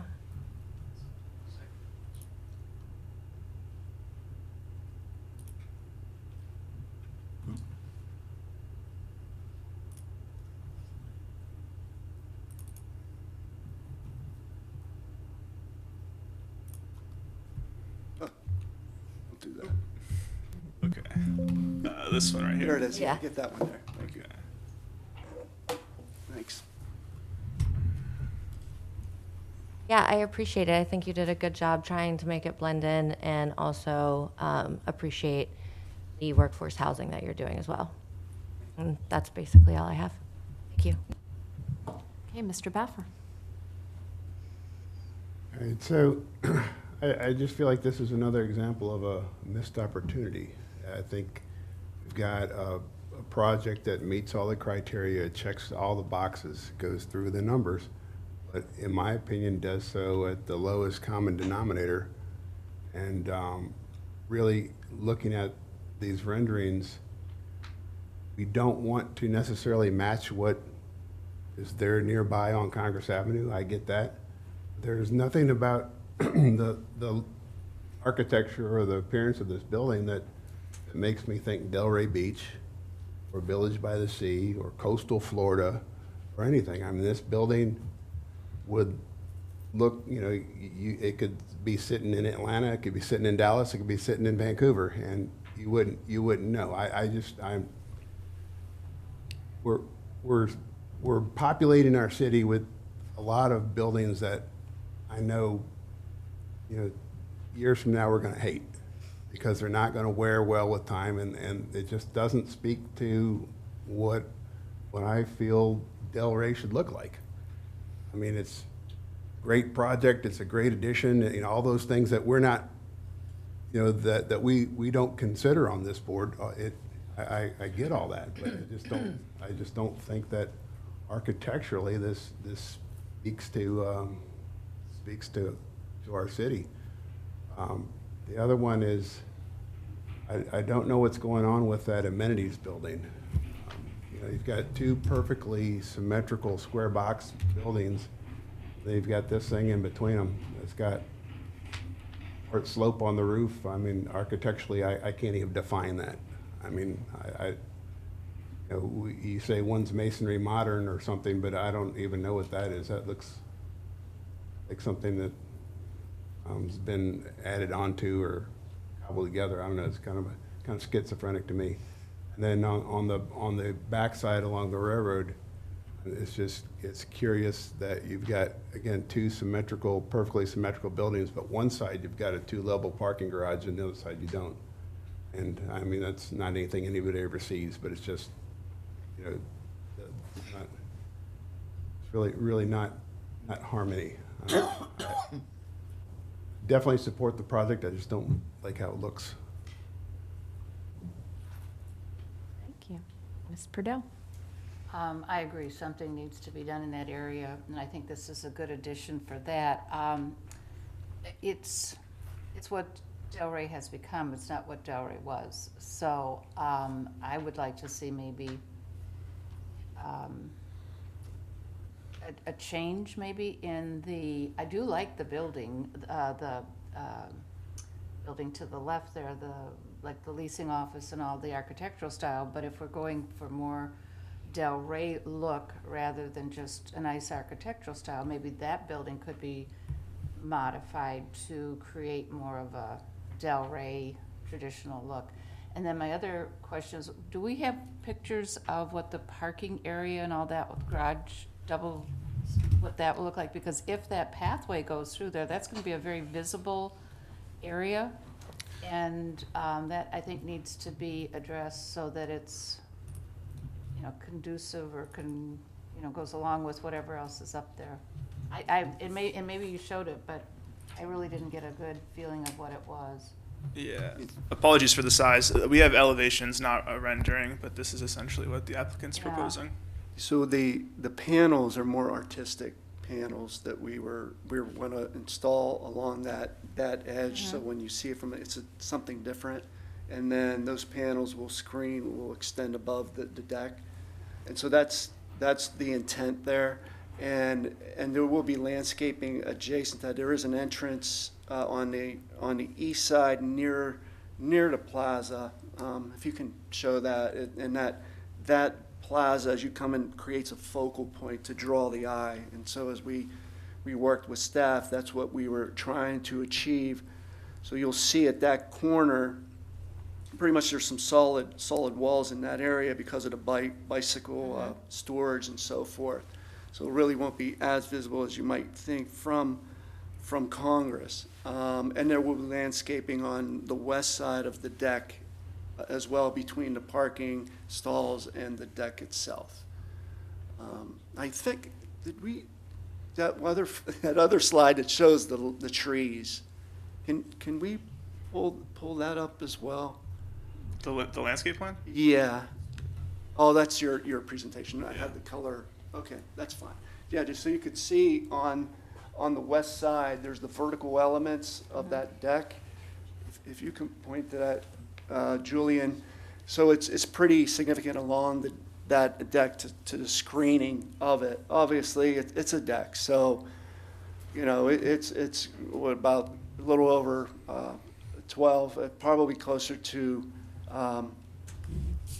18 feet in height above that. So, but you can see along that west edge the landscaping, and then on the east side, abutting the CSX, it's pretty significant in that area. So, but we did want to provide those artistic panels, something a little bit more lively along that edge to screen the vehicles as well. Is there any chance, I mean, that's a lot of pavement, is that any way of making that, permeable or something so that it's not just all, I mean, that's 7.5 acres and probably more than a third of it's gonna be parking?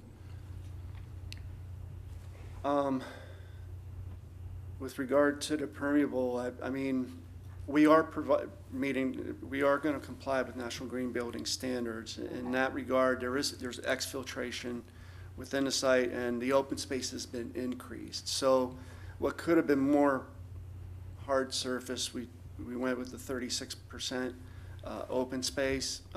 Granted, that does include some pedestrian paths, but the intent was not to include permeable with this particular project, given what we will be providing on the other end to meet National Green Building Standards. Okay, Mr. Cohen. Can you talk more about the green space? And I agree, I wish there was a rendering, like a street view of what it actually is going to look like when everything is mature. Because it's hard to see from these renderings. I mean, all we see is like this building. Right. I feel like there's a lot going on in the front there, though. There is, and that's why it's going to be hard to see the building because of the, and as Carol may speak to the landscaping with the royals that are provided adjacent to the building. The trees will be minimum 16 feet in height, all along that edge, and so it is a meandering paved area with some benches. You know, as a civic open space, it's more linear, curvilinear. There is a bus shelter provided on north of the entrance along Congress, and there will be a school stop right in front of the amenity building. So I understand what you say. We don't have that. We removed, what we're going to show, we removed in order to show the elevation. So I don't have a rendering to show you with that. Okay, and there's a path on the, I guess that would be the south side? It's a meandering, on the north and south sides are meandering bike paths. So that's going to be open to the public during the day, as well as through the central area that leads to the Greenway easement adjacent to the CSX. And then, of course, for security purposes, that would be closed at night. But eventually, as Julian stated, as redevelopment occurs, then that easement, that path will continue to the north and south. But we felt strongly that at this point that we provide that connectivity, and so we were willing to do that and enhance this project. Mm-hmm. Okay. And this is a 5-story structure. Yes, it's at 48 feet, and what we rezoned from allows up to 85 feet. And with that, those regulations, you would go to 42 feet at a reduced setback, and then above 42 feet, it would step back 10 feet. So in this case here, I mean, and quite honestly, when you're dealing with an 80-foot high building, that variation is not that significant. But in this case here, we felt it was important, and given the location of proximity, that we max it at the 48 feet. I feel it will be complementary to the surrounding area and harmonious with the surrounding area. And you feel like this rendering is accurate? I mean, those colors and the yes. shape? Yes. Okay. Well, again, I wish you could show the landscape plus the building. I'd like to see that, because I think the landscaping is going to soften up the building, the boxiness and the, so that's it. Those are my comments. Ms. Perez.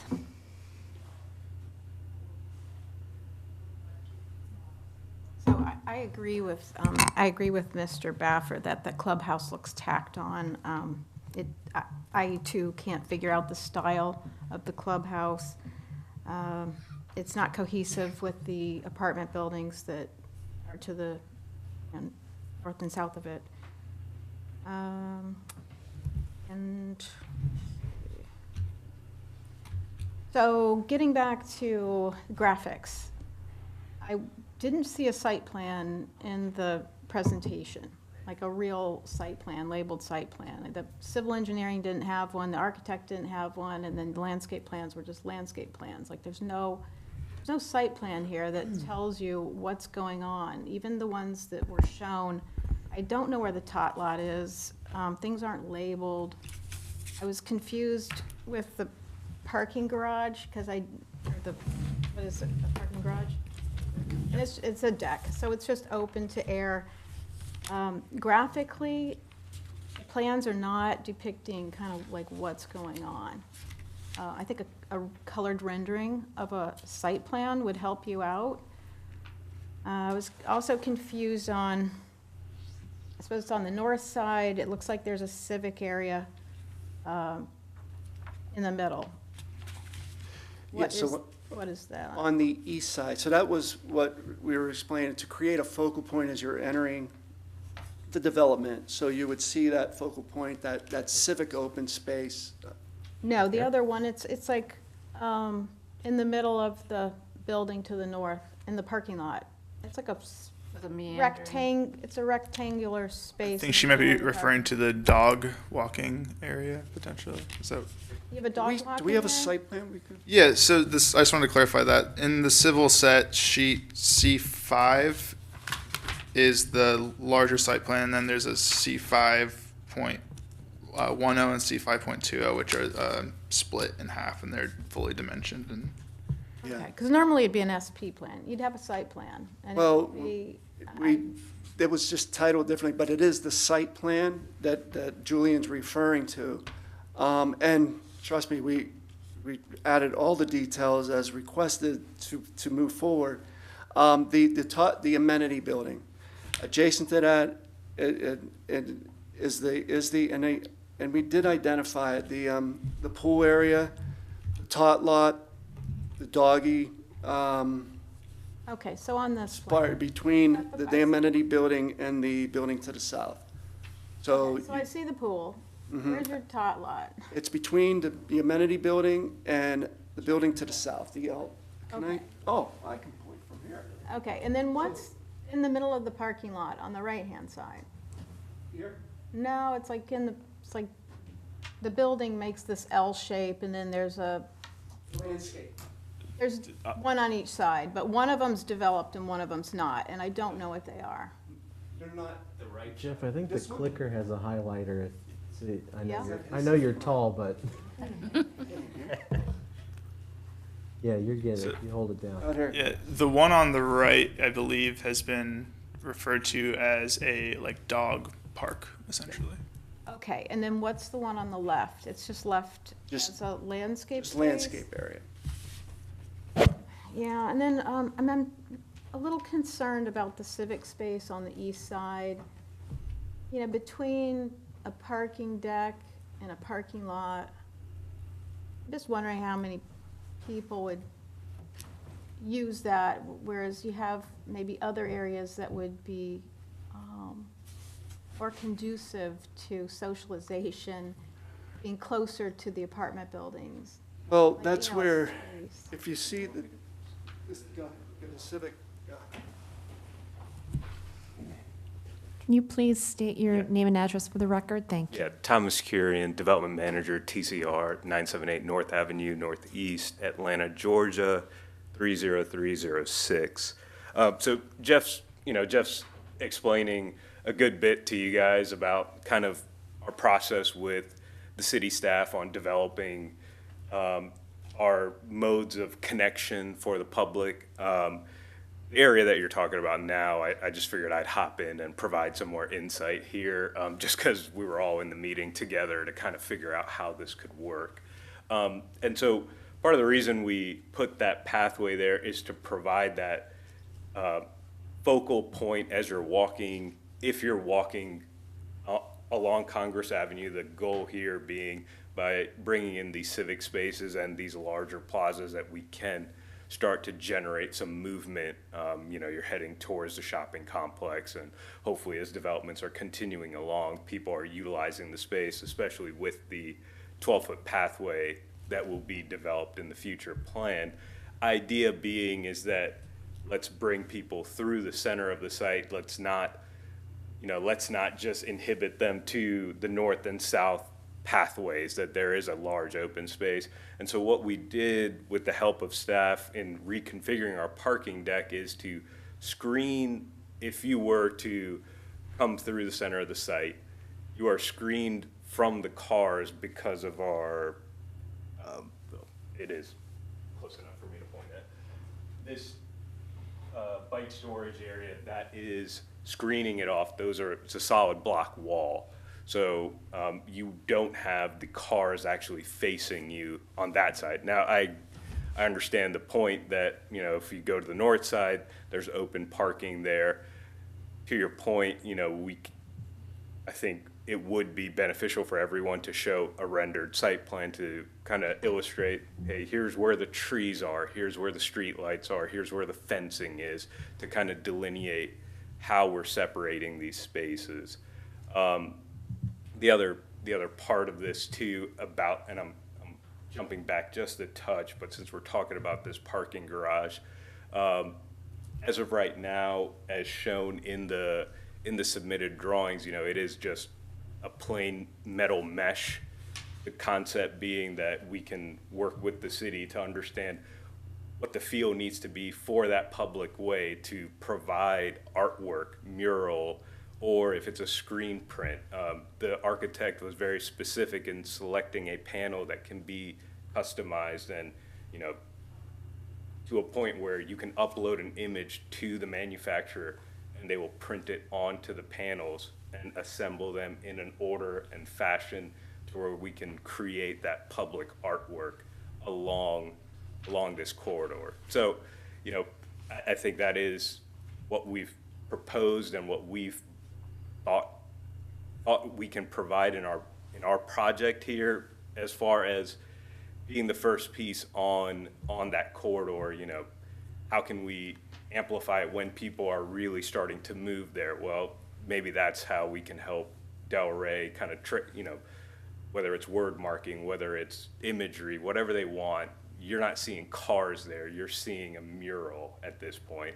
And then on the north side, we're screening that with our landscaping, our trees. But just a quick update on kind of how that central corridor works, a little bit more background behind the garage itself and the screening behind it. And we are acknowledging that facing our project, it is open.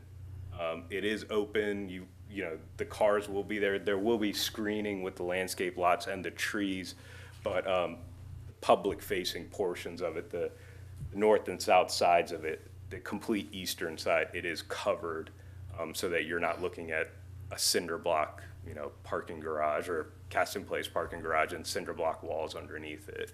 How high does the screening go up on the? So the screening above goes the up. deck? So the deck itself to the top, the second level of parking, it's 9 feet, and then there's 42 inches of guardrail, and so that screening goes to the top of that guardrail. And So what's the screening look like? Do you have a photo of it? Do you have a? and that was the elevations that we put, you know, just in the overall elevation. I don't know if we can. I think that might help too. Sure. A photograph of, because right now it's really hard to Yeah. tell what that is. It looks like concrete. Yeah. Is there a way that we can zoom on anything, or does this? Like, maybe Matt.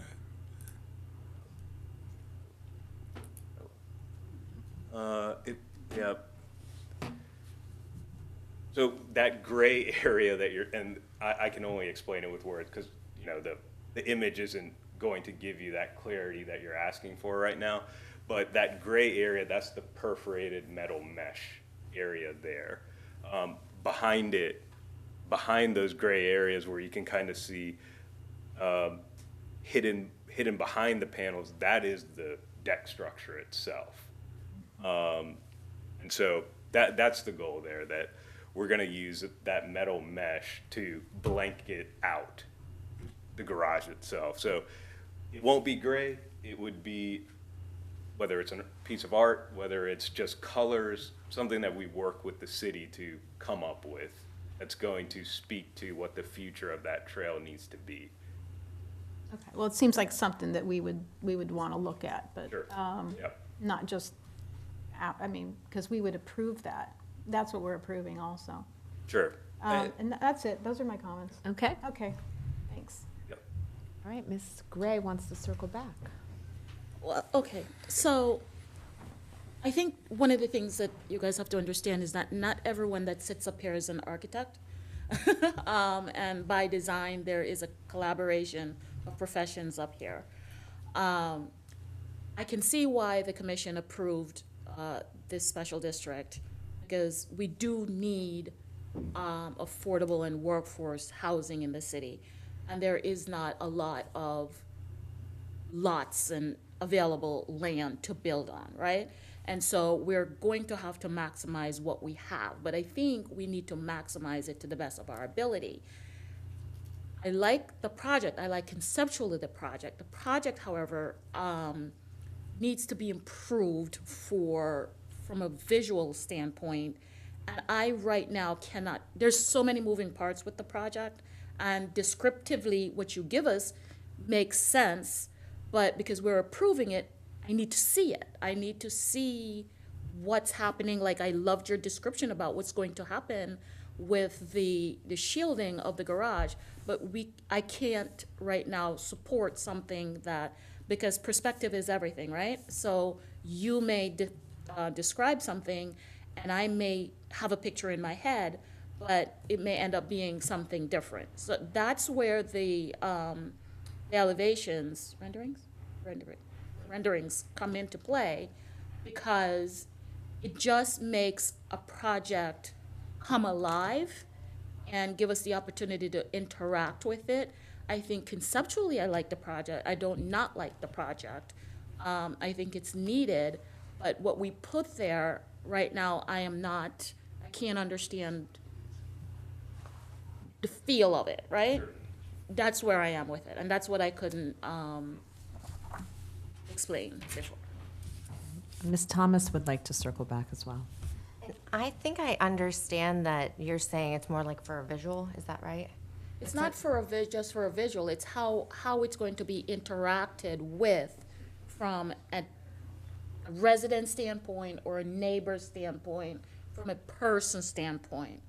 Design-wise, I just don't want pretty pictures. I want to be able to see how it's interconnected, how it's interacted with, and how the scope of it blends together from a personal standpoint. Right.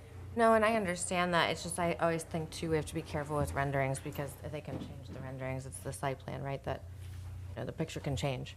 Well, and you've received clarification on that in the past. There are some applicants that present a rendering that adequately reflects the landscaping plan, and then sometimes, as in here, the renderings do not reflect the site plan because they're trying to serve a purpose the applicant is presenting, which is to show you the architectural style, not necessarily what the building looks like with the landscaping that's on the site plan. So it just depends on what the rendering is and what its purpose is, but we've seen, this board has seen examples of both in the past. Okay. Mr. Cohen, yes, of Yes, I agree. In some of this is a big project. Okay, this is a big project, and there's a lot going on. And some of the other projects before us, we could see like different views of the plaza and like what the building looks like in different directions. And I agree. I don't think there's enough. I can't accurately visualize what's happening. And just Perdue. one more thing. This is setting the precedent for that whole area. So, to the north, I know there's other construction at like Atlantic and Congress that it's an opinion, in my opinion, does not really, yes, it meets the minimum, but if this is going to be really like setting the precedent, I'd really like to see something that people drive by and go, wow. And I think you have an opportunity to do some tweaking. I don't think it has to be start all over, but do some tweaking maybe to give it a Delray feel, give it that, little bit of extra. I do want to clarify, if we say that it meets the standards even minimally, then it meets the standards. So I just want to clarify, because I think most of the comments have said that the plan or proposed structure, lacks, the taste or design or contributing to the image of the city, in harmony or fitness for the area or high quality, those words that are in the land development regulations. So I want to be careful because if we say we find the plan meets all the minimum standards of what we need to find, then it's an approvable plan. But what I've heard from multiple board members is that there may have been insufficient information provided tonight to determine if it meets those criteria that's set forth in 4618E.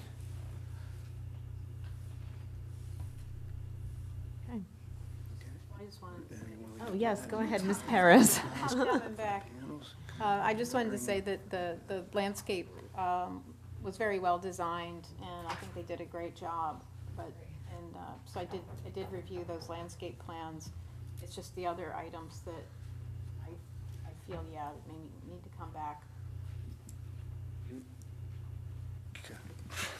Let me just request just a couple minutes here, because I just, one thing I do need to understand is our ability to kind of, what we're considering how we can best work to get you what you need. I just have to understand some of the time constraints on our end. So if you guys can give me just 2 minutes, a recess, if you will.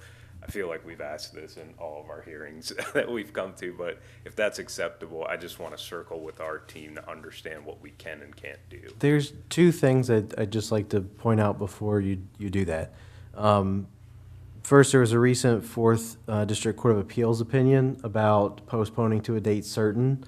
I don't think you have any heightened notice requirements, but we're no longer doing a postponement to a date certain. So it would be, if that is how this proceeds, it would be a simple postponement, and you would work with staff to get on the next available agenda once you've provided the updated information. The second thing I want to point out is that in the land development regulations for an SAD, it does say that there can only be 180 days between first and second reading. So your first reading was conducted on November 15th of 22, and 180 days from there would be May 14th of 2023. So still, a couple of months, but I just want to make sure you're aware of that timing as well. Completely understood. Okay.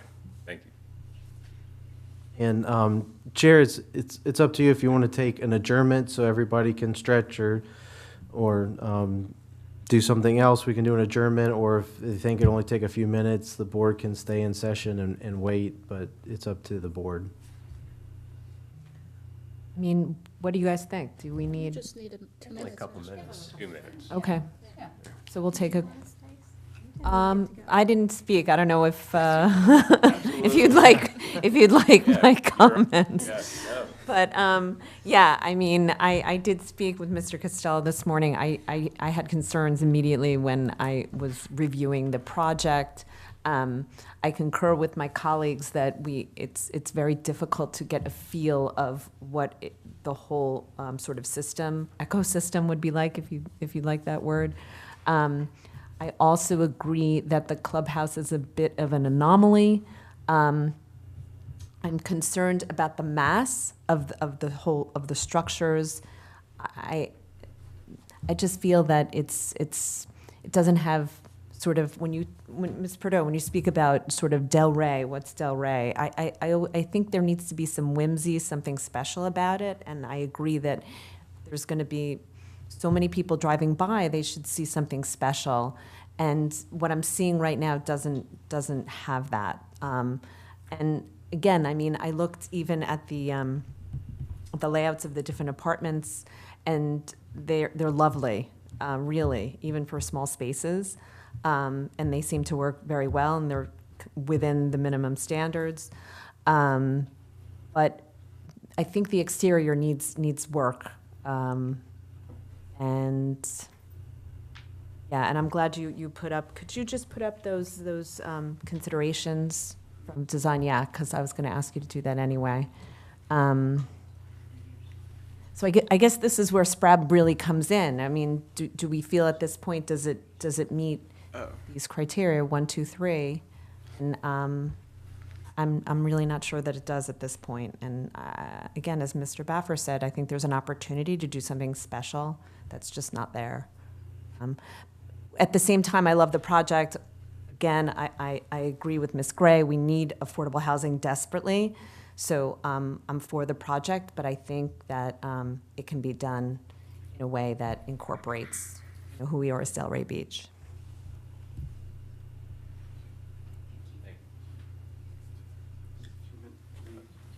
For one. Well, that's the chair. A few minutes? Thank you. Are you Of course. guys? Okay. I didn't know if you had to vote on that or anything. Oh, no, I don't think, I think we just call a quick recess, 3 minutes. Yeah. Thanks. Okay.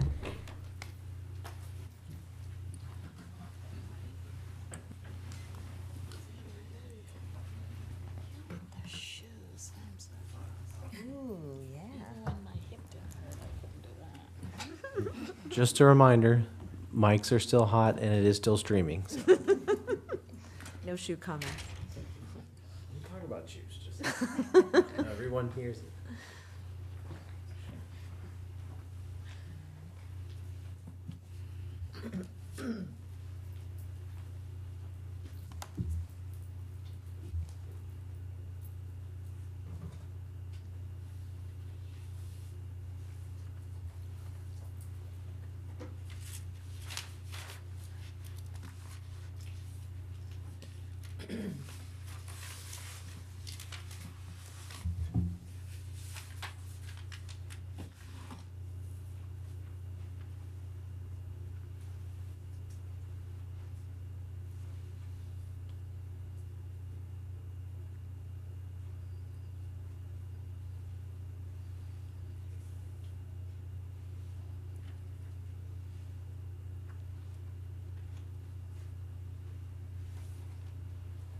Now that's something to be worried about.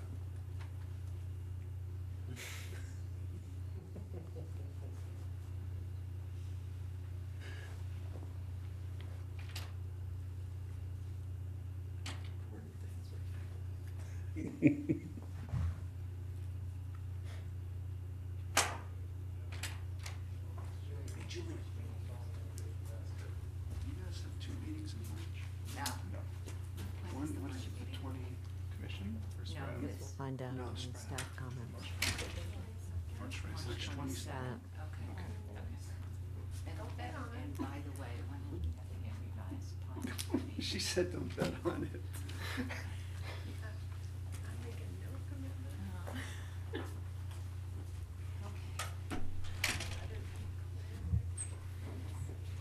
You want to- Understand what we're, Okay. you can do that now. Okay. You set? Okay. Chair? Okay. So Mr. Costello. what we're requesting is that, because it seems like it's more deals with the elevations, that we proceed with the action on the site and landscape, we table the elevation. We heard you loud and clear about the elevation on the clubhouse. Come back with the details of the panels, the rendering, and then, but move forward at this time with the site and landscape and tabling the elevations. So, Chair, we as a city used to have individual plans and individual motions. I think pre-COVID, we actually eliminated that because it creates too many potential issues. Because if you approve the site plan, but landscaping, and then something happens architecturally that requires relocation, then you're amending those plans. So at this point, they're all one item. I also don't see any benefit to that because it can't go to second reading for an SAD if only part of the plan has been approved. So it wouldn't, I don't think it would expedite or allow them to proceed forward regardless.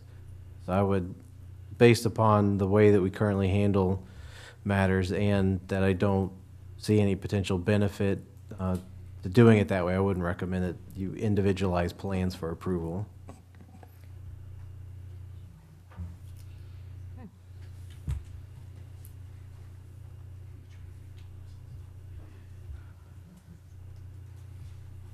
Hi, Bonnie Miskell.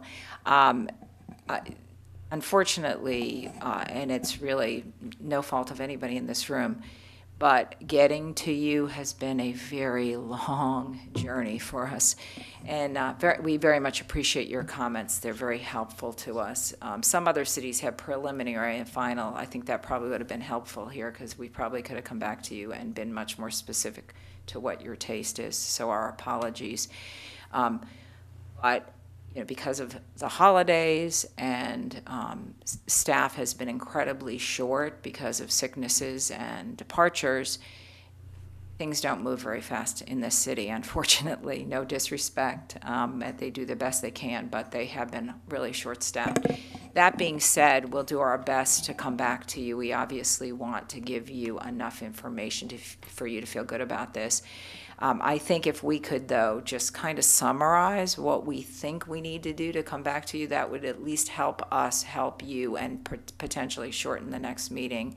I have previously done bifurcated, but it could have been a long time ago. So I appreciate William's comments.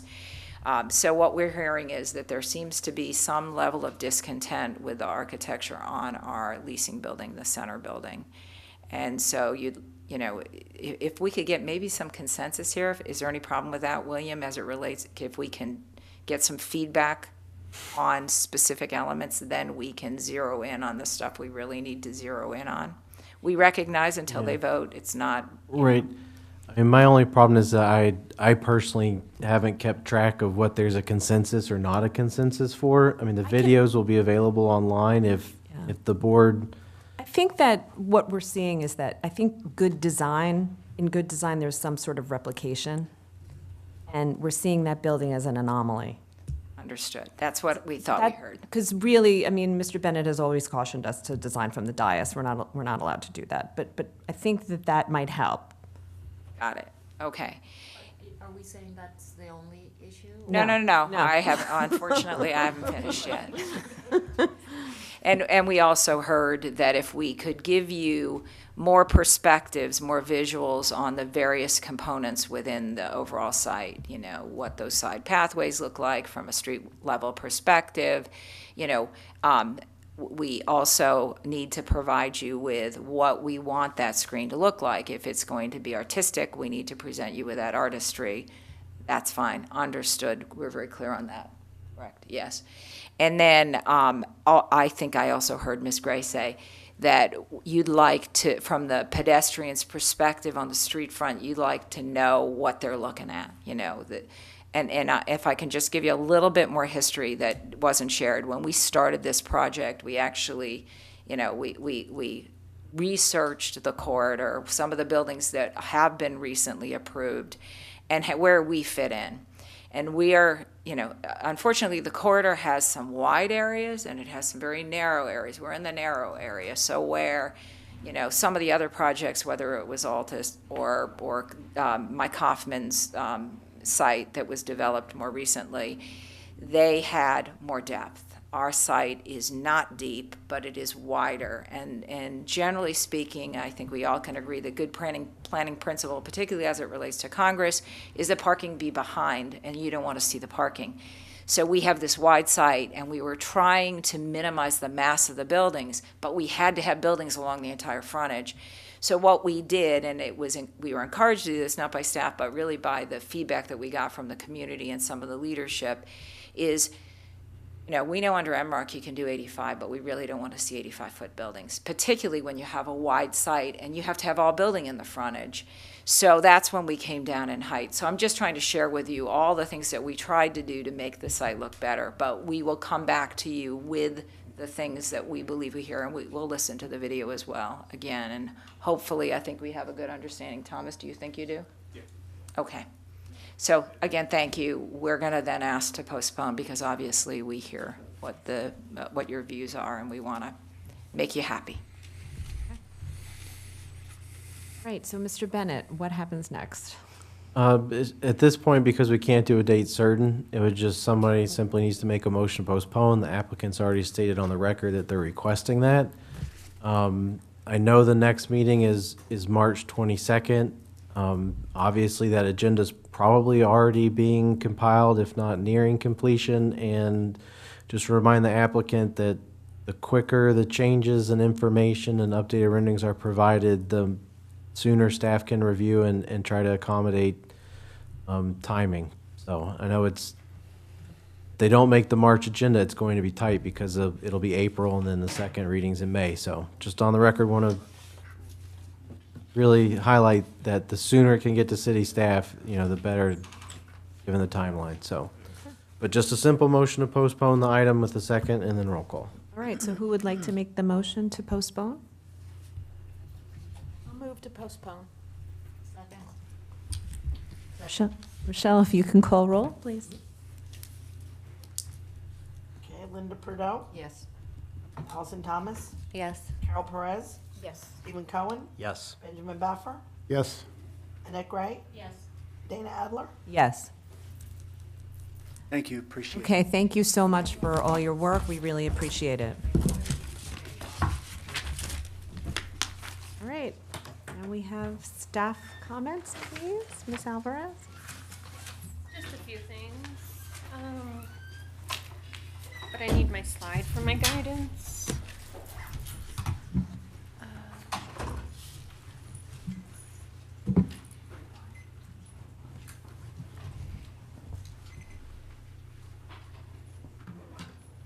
Okay, so as was just mentioned, actually, our next board meeting is March 22nd, and then April 26th is the meeting after that. So that's just our upcoming meetings.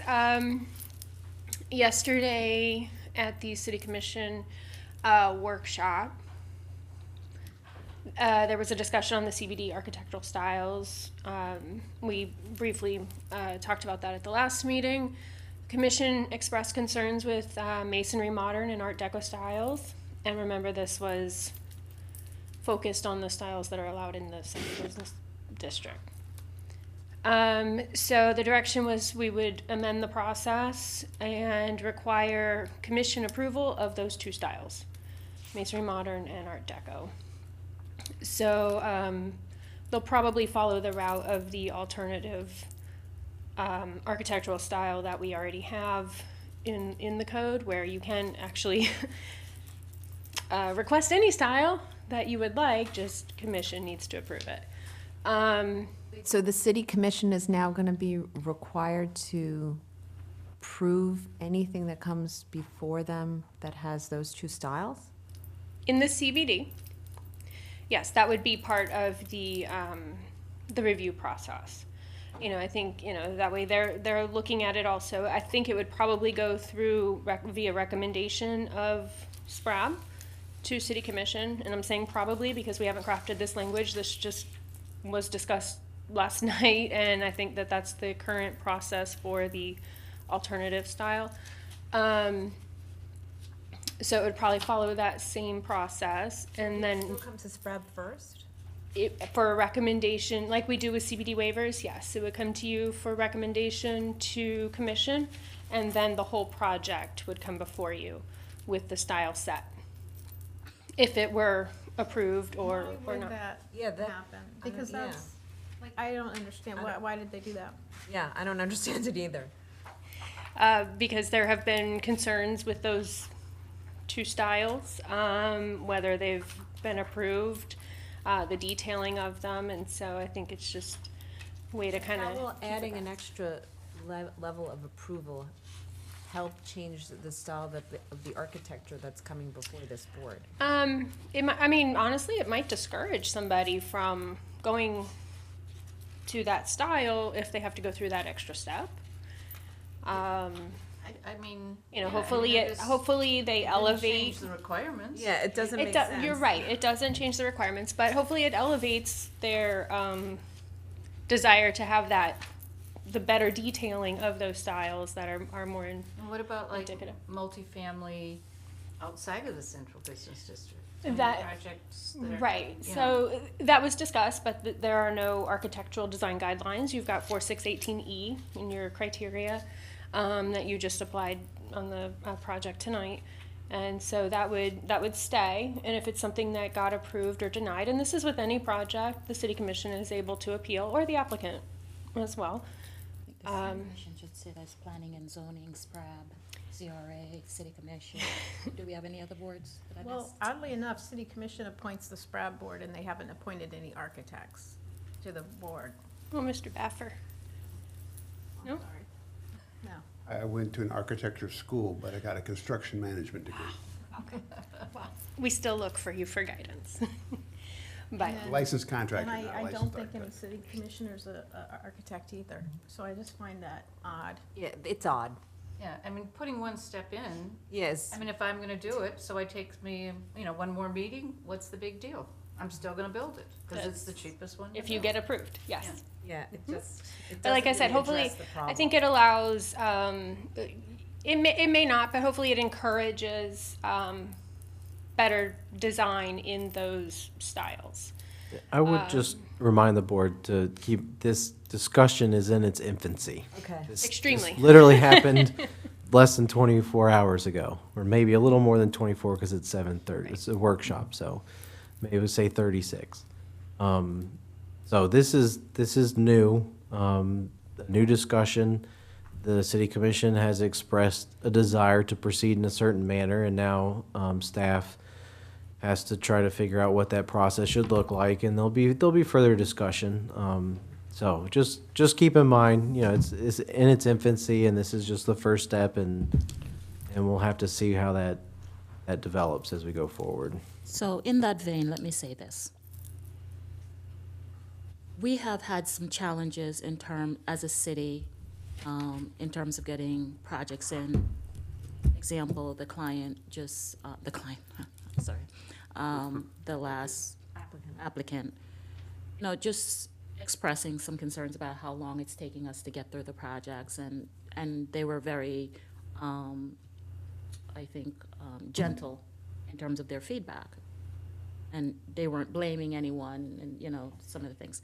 So we are challenged with the amount of time, and I know that applicants tend to not also look at their components of getting information back and such. So in terms of solving this particular issue, or looking at solving the issue, adding another rung in the step is probably not the most effective and customer serving facing way to address the issue, right? While I understand we are just a recommending body, right? We are in place for a reason, which is to make the process match our expectations from the city standpoint, but also to encourage applicants to come to the city, have a good experience, and give us a good product, right? So anyone who asks me at any level about our processes, I say we should look at the client's or the project perspective first. If the commission has an issue with two particular styles, then that's something for us to handle in-house between the SPRAB board and the commission, and give some more guidelines or communicate some more concerns and have us address it that way, right? So commissions come and go and they change. People change, and we're about to have a big change in the next month or so. So whatever solutions we put on should be an organizational solution, as we are told all the time that our personal taste should not convolute the issue. And I don't think that rests with just this board. Those are my comments for the record. Yeah, I mean, I agree. I think that there should be, perhaps rather than just saying masonry modern, maybe there needs to be, I don't know, certain ratios as far as stucco and concrete versus the wood, or certain colors that can be incorporated. But but Ms. Gray's right. I mean, we need to give our applicants better guidelines, and then they'll come up with a better project, not going another level to another board. It just doesn't make any sense whatsoever to me. Saying the exact same thing Right. 3 times instead of 2 times. Right. We say, no, you can't have, maybe, as I said, it's a ratio, that you can't have just one big massive white or gray building. There has to be certain components, and here's the ratios, and then they can work with something. Right, so maybe tweaking the existing, because remember, our CBD is a form-based code, so, And there are certain requirements as far as maximum amount of materials, types of materials, there's prohibited materials, and then the buildings, of course, have to move in and out, and they do have to have appropriate articulations and proportions. So maybe looking at that aspect of it would assist those styles. Yeah, and same with the Art Deco. Mhm. Even the one we had a few months ago that we rejected and then was appealed. Again, maybe we look into that and say, you know, there are certain parts of that style that are likely to be harmonious and pass versus, you know, sort of what was shown. I think a good comment was made last meeting that developers and folks building are going to kind of gravitate towards what is less expensive, right? And so the issue on the table is probably subjectivity, right? If we speak quantifiably in our design and give a little more specific, then they understand and can still work out their cost savings, but still adhere to some of the quantifiable details that we have put forward, right? So that's a middle ground. If I can, just because I wanted to double check my notes from yesterday, you know, LDR amendments don't typically come to the board, to SPRAB anyways. They go through Planning and Zoning Board. If they affect historic, they go to them first before Planning and Zoning Board and then Commission. There were comments about bringing these changes to SPRAB and to HPB because you are the site plan reviewers. So, I mean, HPB's, you know, pretty different than you all, but they still utilize the CBD when they need to. So there will definitely be an opportunity to discuss this more, and you know, obviously that'll be on an agenda, and as we start going forward with that, We would very much appreciate part of that process. Yes. Yeah, and we typically do when we have CBD changes in the code. We do typically bring them to you when they're going to be something that is substantial to impact your review so that you're up to speed on what's going on in the CBD, because again, it's a form-based code and there's a lot of moving parts, and so getting your feedback as we start to go through this process will definitely be helpful, and this is helpful right now so that as we get started, we know some of your thoughts and concerns. Great. But, so where is this step going to be? This YRCC is after To us, be before determined. us? Closed stuff. Yeah, I think right now, there's the floating idea to treat it similar to a waiver. So if you recall, you had a project, we had waivers come before you for a project that involved the rooftop pool and eliminating the 5-foot walkway that surrounds the pool. There were some other waivers that they ended up abandoning, but that, for instance, went to City Commission, you know, so that right now, that's a logical process to copy. But again, you know, the conversation just happened yesterday afternoon. So that's the part of this process that staff is currently trying to review and determine what makes sense, which is, again, why Amy's thanking you for the feedback now, even though we barely started this journey, yeah. Right, yeah, just as we get started, so, but we'll come back with it, Sorry. yes. And also, too, I do realize that sometimes people might produce it or design it or develop it because it's the cheapest per se, but some people really do like masonry modern. I mean, there's museums after modern and houses that are, you know, maybe not our style or maybe not your style or maybe not somebody else's style, but there are people that really like it. And if it's an option, we can't just shut it down every time because we think it's the cheapest or we don't think it right for Del Rey. It might be right for that area. It might be. I think it's the amount of masonry modern that's Okay. coming before Yeah. us. I think the mass of the project lends itself to our concerns, right? I don't Generally not speaking, like for that style. it. Right. Okay. I don't not like that style, just from an individual perspective.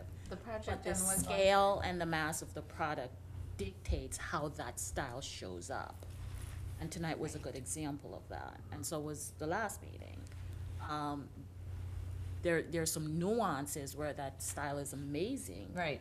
In smaller projects and mid-sized projects, but when you get to that scale, we do really have to pay attention to how it's interacted with by the community and how the building itself interacts. That's my concern. There is not an architectural style that I actually don't like. And one thing to keep in mind,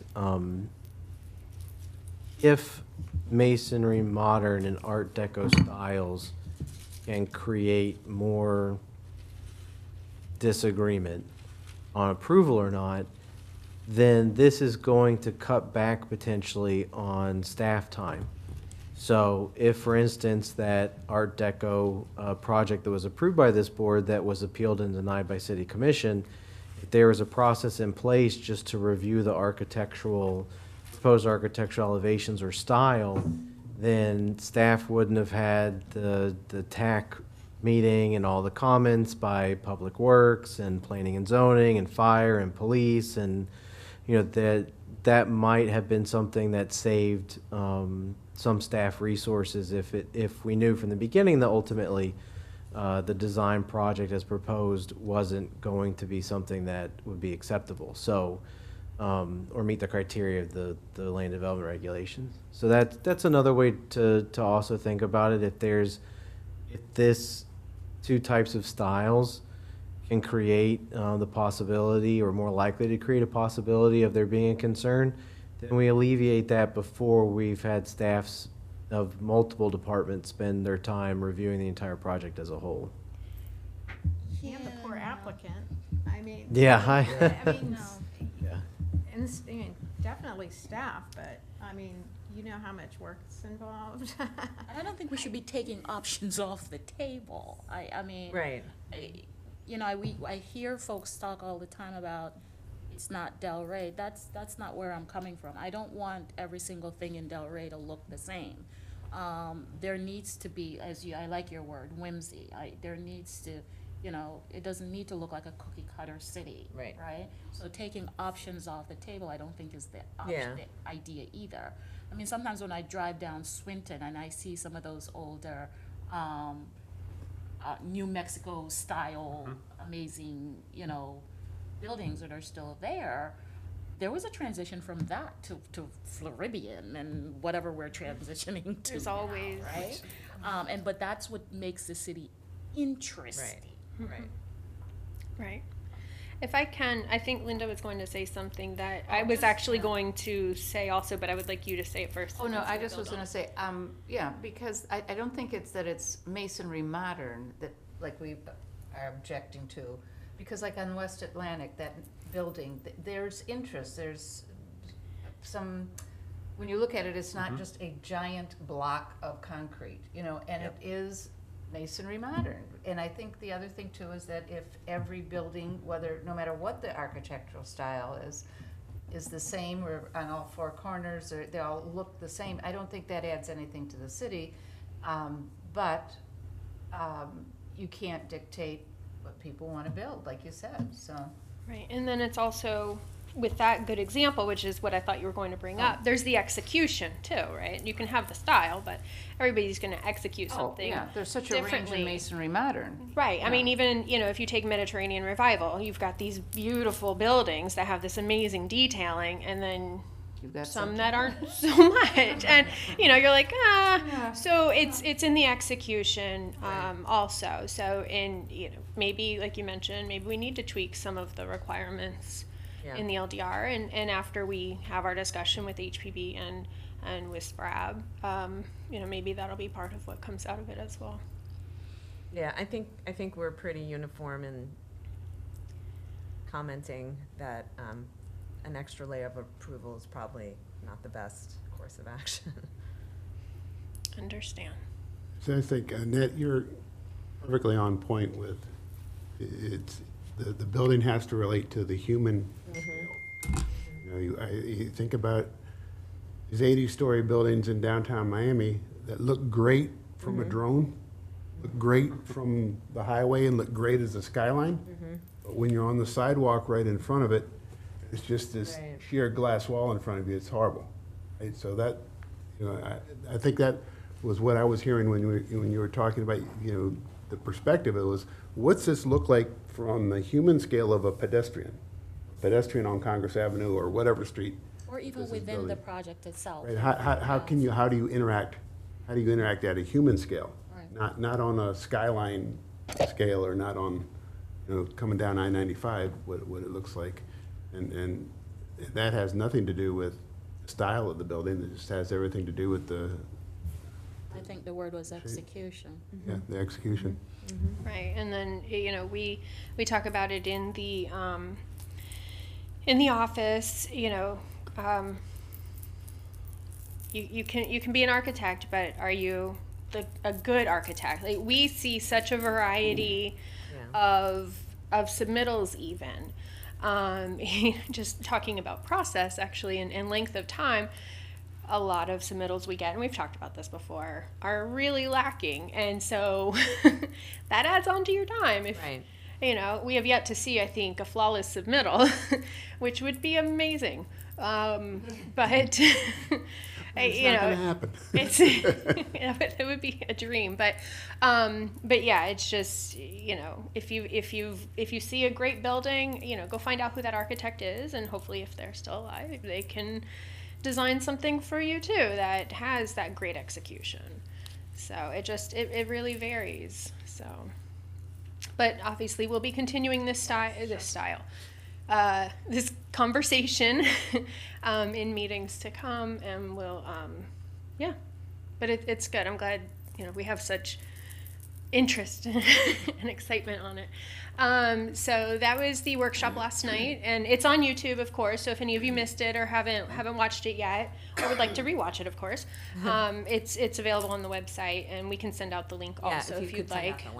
We can do that. I don't know if any of us were on there. I don't think so. But, you know, and that's okay, but just, you know, to keep up to speed on that.